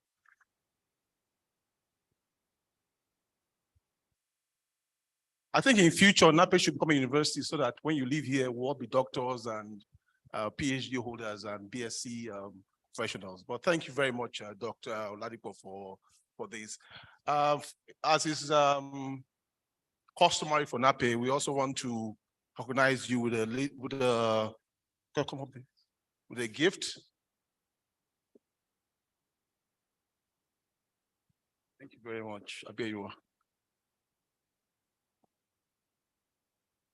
So on behalf of the association, we also want to thank you, Dr. Ladipo, for these presentation and for taking time out, breaking your vacation to come and be with us today. Thank you very, very much, sir. Thank you.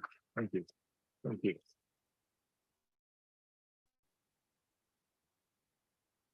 Oh, this is a secret. Yes. And to the chairman of the day, our big brother, now our doctor. No. I just want to thank you, sir, for for even a short notice for honoring today. Thank you so much, sir. Thank you. There you are.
So on behalf of the association, we will give you this association lapel pin, and I hope that at NAPE events and other events that you attend, that you help project our association. But thank you so much for making out time very early this morning for attendees and staying for this long. Thank you very much, sir. Thank you very much. Quickly, we would like to take some goodwill messages from friends and associates of Dr. Kenny Ladipo. May I call on Mr. Tony Akusho to moderate this goodwill message section?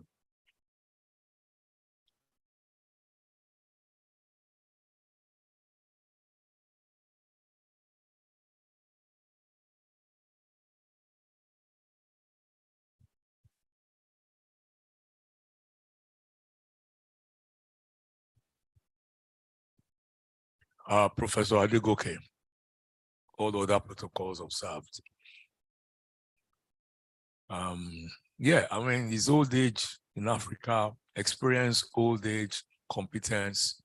That's what you recognize, Prof came to the community, and when you have a large masquerade in your community, you've got to nod severally. Thank you very much, everybody, for coming here. We'd like to take a few tributes, but let me take advantage of the mic to quickly make my own tribute before I ask anyone. Professor I almost said Professor Ladipo. Well, he could easily have been a professor. He chose not to be before he came back to industry, and when he went back to academia, they couldn't, you can't come back and come and be professor now. So he's Dr. Ladipo is an industry icon, and we didn't think that he could go away scot-free, turn 70, and we don't have him. It's a very selfish thing what we've done. We needed that you come here, and download all that information. So we pretend that we're having a birthday celebration, but you've given far much more than we're giving. It looks like we're honoring you, but what you've done today is very significant in the annals of NAPE. We've had several 70th year papers, but this will rank as one of the most significant in terms of the depth and quality of the information you've given. I was sitting down in Africa Oil Week, about 1,500 C-suite executives from all over the continent and elsewhere. And, some gentleman was asked to make a presentation. And the first thing he said was that they're growing a company, and with the likes of you. And he mentioned that Dr. Ladipo, this was in Cape Town, South Africa in 2016. Dr. Ladipo is an industry icon. I knew that you were, but I was hearing that far away from home in the presence of a whole large body of foreigners. And I was very proud that I happened to know you. I almost stood up to say, yeah, he's my friend. So thank you very much for what you are. You give out a lot yourself of your own time. When we had to honor Professor Rahman, we had no clue what to do. Once you came into the picture, you took it and ran it, and we just became appendages. So you do this kind of thing for people. And so this will have to be done for you. I'm announcing here that, this is a series of programs, and we will invite, you to other aspects of the program. There will be a dinner, in a couple of weeks. We will let you know. And it is at that dinner that we will show the short documentary, largely a conversation, where Dr. Ladipo goes through several phases of his life. So having stolen the thunder, I'd like to invite a few people, to make their own tributes. But first and foremost, before anybody speaks, Professor Adegoke has to speak about, his son, what he thinks, So I'm going to take the mic to the table, and then after him, anyone who wants to speak can speak.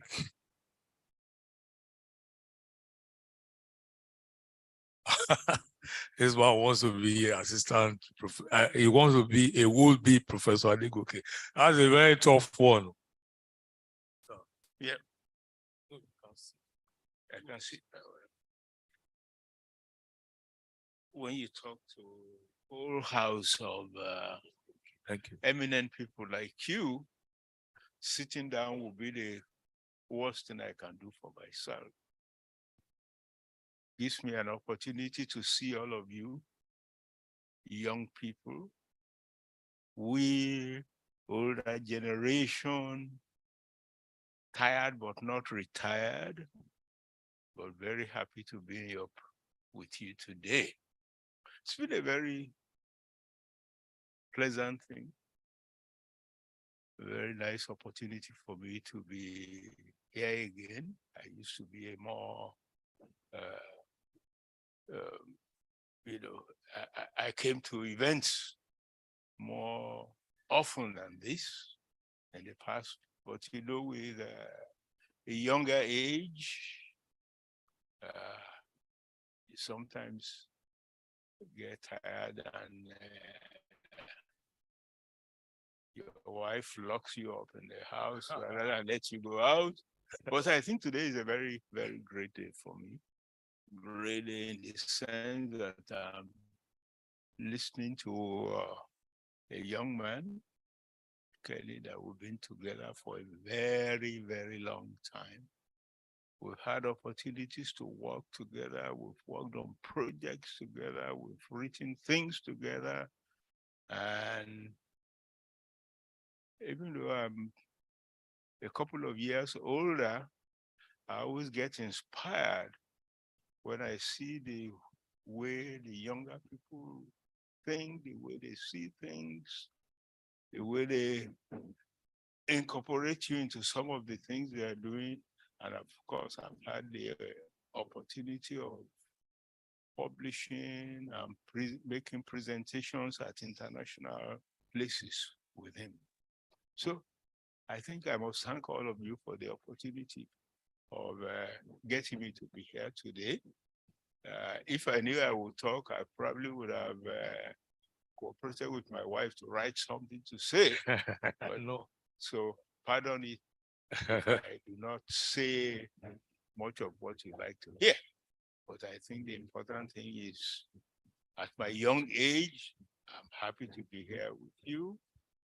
And I'm happy that at least I understood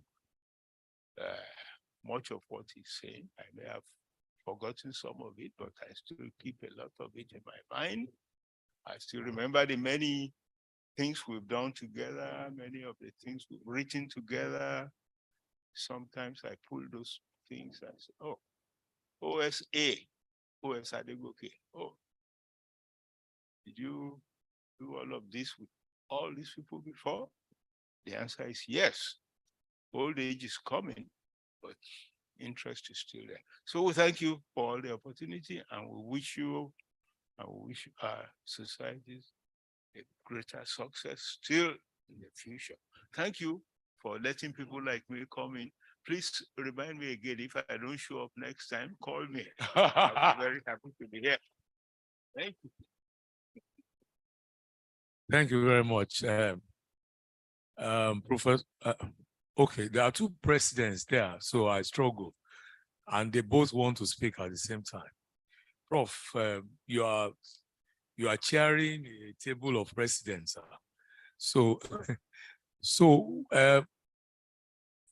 well, no woman has spoken since we came. So let's yes. Thank you very much, President Tucker. Good day, everyone, and thank you for the opportunity given to say a few words. I want to congratulate Dr. Kenny Ladipo on achieving this glorious age in good health and sound mind. And I just want to talk about his love and passion for the teaching of geology and his love and passion for geology students. I'll tell a little story.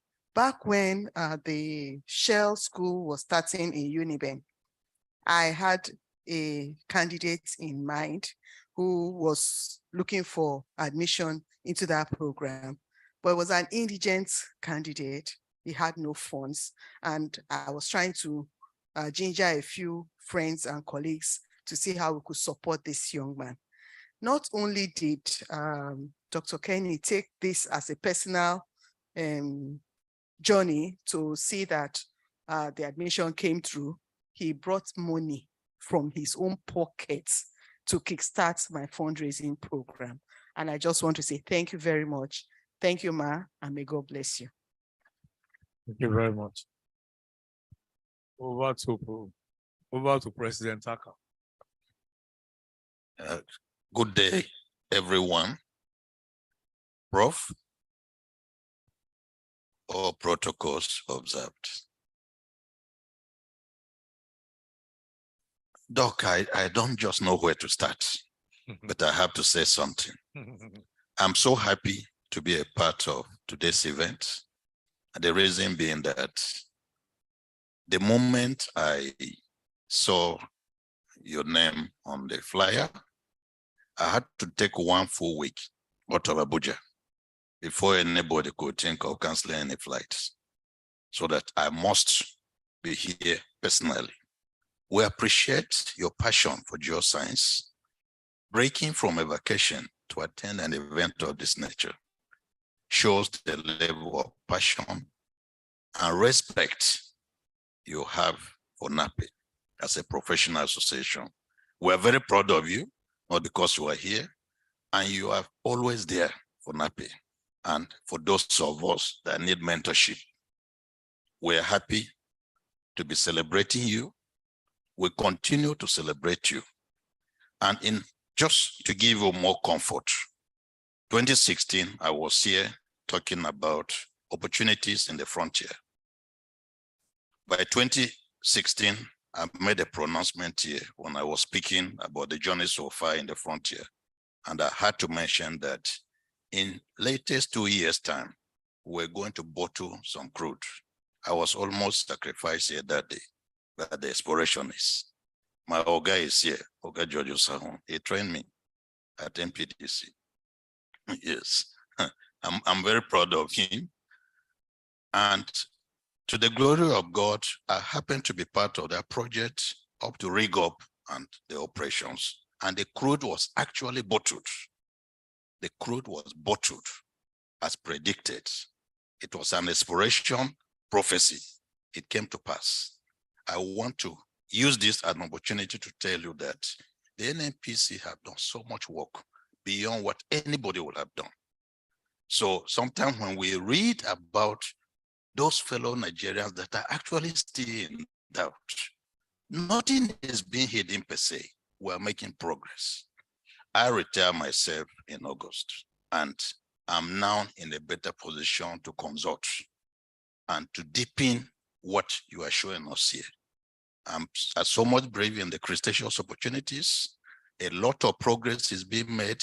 Technologies have been deployed that nobody in this country have attempted to deploy. 3D seismic had been reduced. We do it only where you have the sign of what is positive. So the days of just shooting 3D all over the place, because it's expensive. So please, whatever you hear that is going on, it is real. Some of us have been a part of it, right on ground. I've been a past president of NAPE. I'm a fellow. I've been trained, and I cannot afford to say what is not there. A lot of investments are going on. Mr. President can't just be flying for the sake of flying. Please, I want to assure all of us here, there's actually nothing political about the exploration campaign. Those big discoveries across there, we have them here because the technologies are advancing and the NNPC is willing to continue to deploy. So please and please, let us continue to pray. Let us continue to be more positive, just like the election coming. Let us be more positive about exploration activity. Outside NNPC, there's virtually nobody that will be able to deploy the kind of technologies that have been on. And you will see many more. So please, there should be no need for any doubt. Okay. Doc, congratulations once again. We're happy for this wonderful lecture. Thank you very much. Thank you. We need to wrap up this segment, but I'll call Dr. Adeshida. I'd always been meaning to call. There's only one prince of the universe, and that's it. That is the Prince of the universe. Thank you very much. My great friend, Tony Akosho, all protocol observed.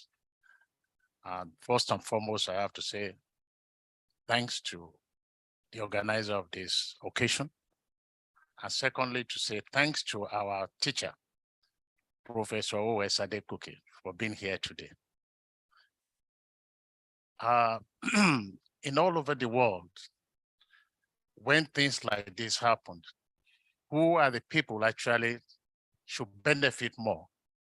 To me and to NAPE and to everybody here, it should be the younger generation. There must be continuity in whatever we are doing in our life. Yeah. I'm like to suggest certain things as of today. If you remember in 1963, when the president of America spoke about the moon and also American landing on the moon, people thought it was impossible, but he put the thing across to the people, those who are going to do it. And those who are going to do what I'm going to suggest today, they're all here. I'm trying to suggest, and I've sent a signal to the president of NAPE, that we should set up, not only sitting down, listening to important and very sensitive presentation by diligent Dr. Kenny Ladipo. I've known him for over probably 40 years. We've been together in Shell, and we work extensively, and also his wife, Dr. Mrs. Taiwo Ladipo. I like that are coming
You have given everybody time to speak. We all have different things to say about Dr. Kehinde Ladipo. I mean, for me, I'm one of the direct beneficiary from Dr. Kenny. I mean, he gave me my first breakthrough into the oil industry. So thank you very much, sir. So quickly, we will now go to the next stage, which is to cut the cake and also to present the birthday card to Dr. Kehinde Ladipo. So I'd like to invite you one more time. And you also come with mommy, Dr. Mrs. Ladipo too.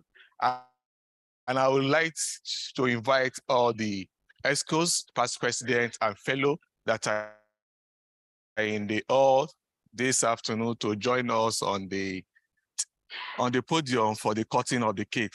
Fellows, past presidents, and ESCOs that are here, please. Let's do this quickly.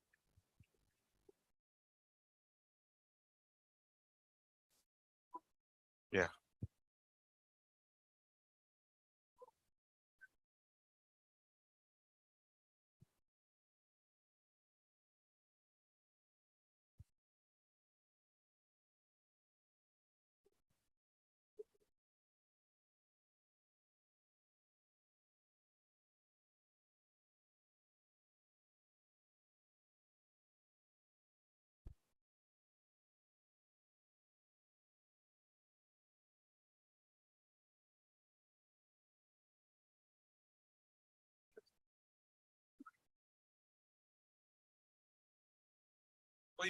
Please come. Doctor, Joshua, yeah, please come.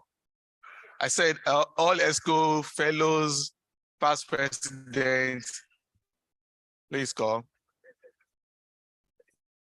Yes.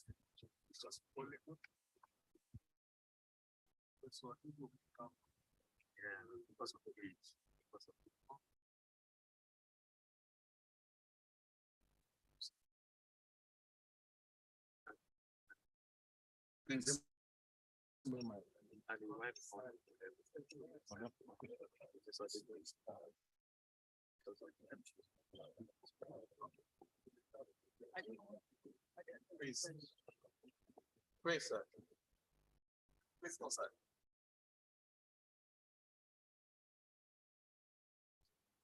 Can we balance this? Much of you are just so, sir, on behalf of the Board of Trustees, the Advisory Council, the ESCO, and the entire NAPE community, we present to you this birthday card, and we wish you happy birthday and many happy returns, sir. Thank you very much, sir. Thanks for all you have been doing for NAPE. I appreciate NAPE as well. President, thank you very, very much.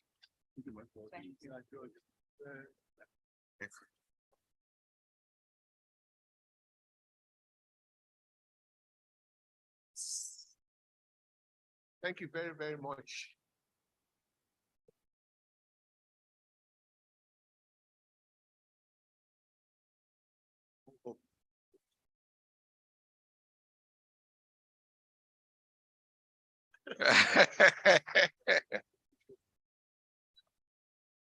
All right, let's put it. Yeah. So it's time to cut the cake, sir. Okay. Yeah. So I hope we're not too far away. So I think I do this with JESUS. So doctor will call after the last S. JESUS.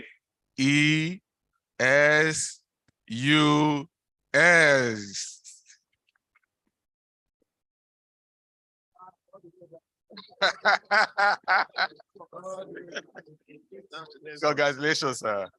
Thank you very much, sir. Thank you for all you do. Yeah. How are you? Thank you. Thank you.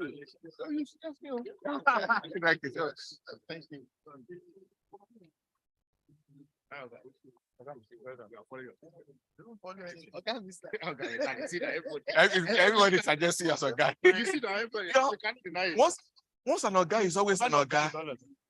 Yes. I thought it was a tax. Special project. It's time to respond. Okay. So after this, we just do the mic quick. Okay. No one can respond.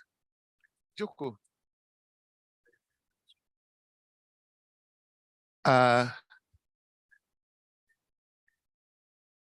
Ladies and gentlemen, I've been asked to respond. For me, there's no greater honor than having the presence of our father, my long-term mentor, who deliberately chose to follow me behind, because like they always say, the elder stays at the back to make sure that the younger one is following the right direction. And I want to say thank you to Professor Adegoke, because my whole prayer, sir, is that the people I'm following, learning from how you have followed me, I'll be able to lead them aright. I think I'm in the right direction because I see many of the faces here present in this room.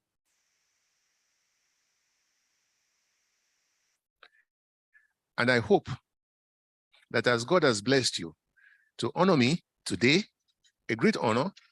I will be there, and I promise you, in no matter what condition I am in, you see that to climb the staircase, I have to be helped sometimes. It's all right.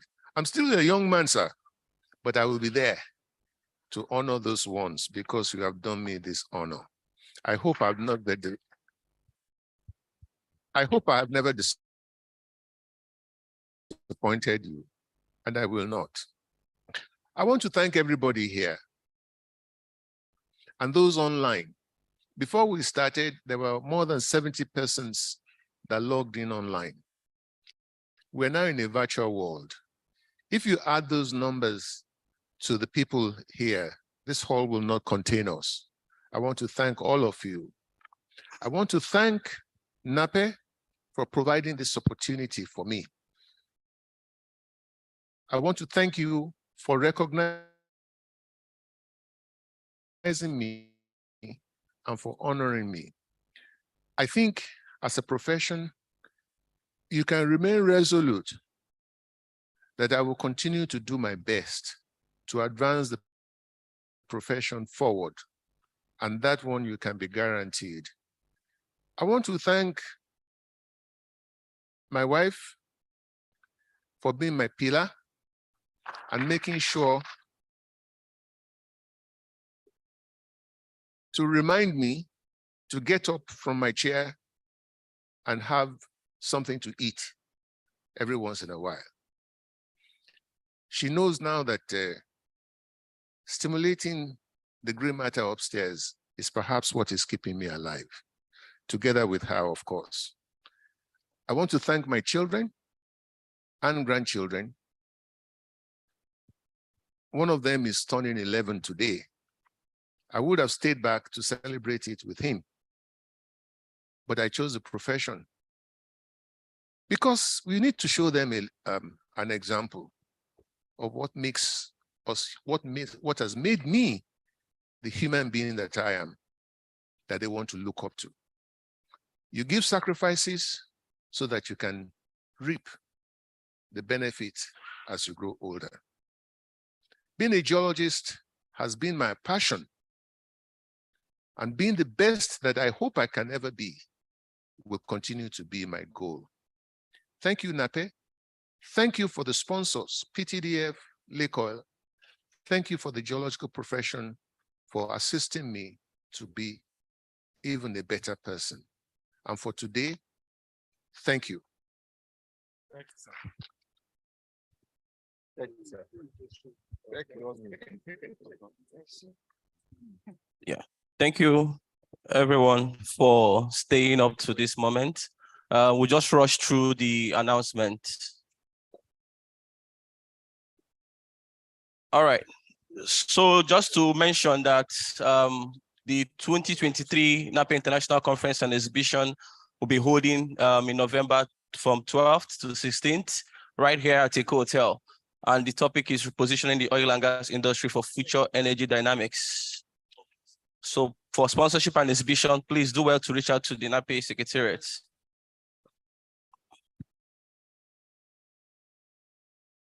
Yeah, just to also mention that the monthly technical meeting sponsorship opportunities are open. So from February to the ending of the year, you are all encouraged to take up a slot to showcase your company, your product and your services, and also share some technical knowledge with the entire NAPE community. For further inquiries, please do well to reach out to Mr. Abiodu Ogunjobi, the president-elect of NAPE, reach out to Mr. Lawrence Oswagu from the NAPE Secretariat.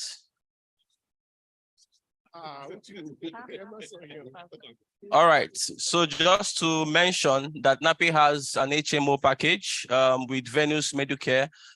So for individuals and corporates, you can actually reach out to NAPE to actually take advantage of some of the health plans that we have. Next. All right, so just to mention and acknowledge the NAPE YP executives who are here. We're going to be having just a brief handover for them. Thank you. Next. All right, thank you very much for listening. May I now call the president to introduce the NAPE YP executives? Mr. President, sir. So please, the NAPE executives, the NAPE YP executives, please, may you all come to the front. Can we do this quickly, please? Yeah. No, you are doing it. You are doing it, just a picture. Okay.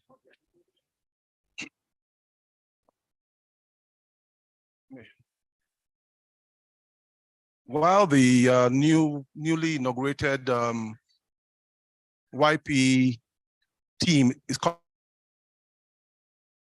coming up, I just want to recognize the immense work done by the outgoing executives led by Prince Ifeanyi Ikweze. I don't know if he's still available, if he's still around.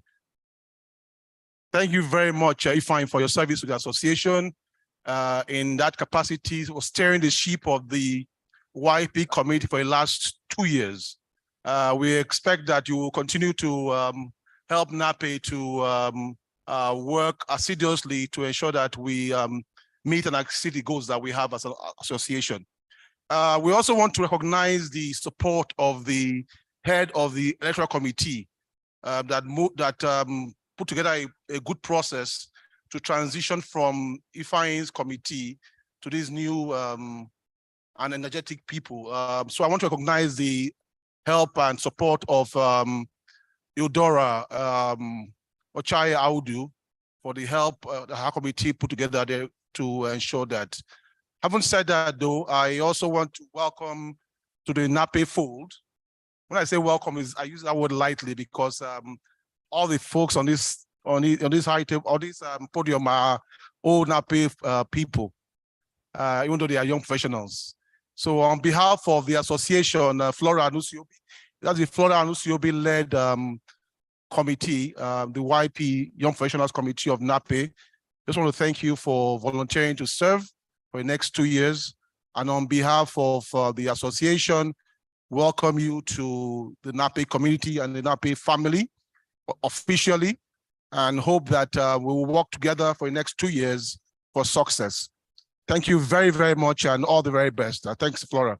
Thank you very much. Thank you very, very much. Thanks. All right, thank you.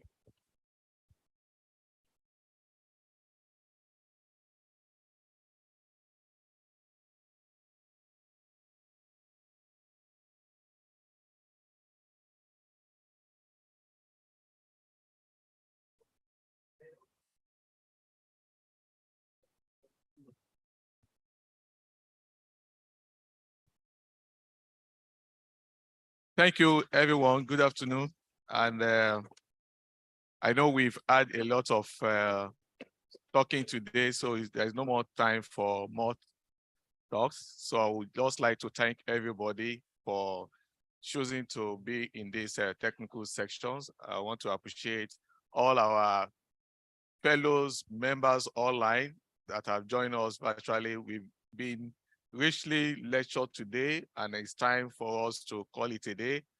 However, lunch is served, so we are going to have lunch in this order. The serving points to my left will be for the celebrants, the fellows, and the ESCO members in the hall. Then the rest can use the remaining 2 serving points. So on that note, let's be orderly. The NAPE secretariats will lead us to the serving points to have our lunch. Thank you very much and have a wonderful lunch. Thanks.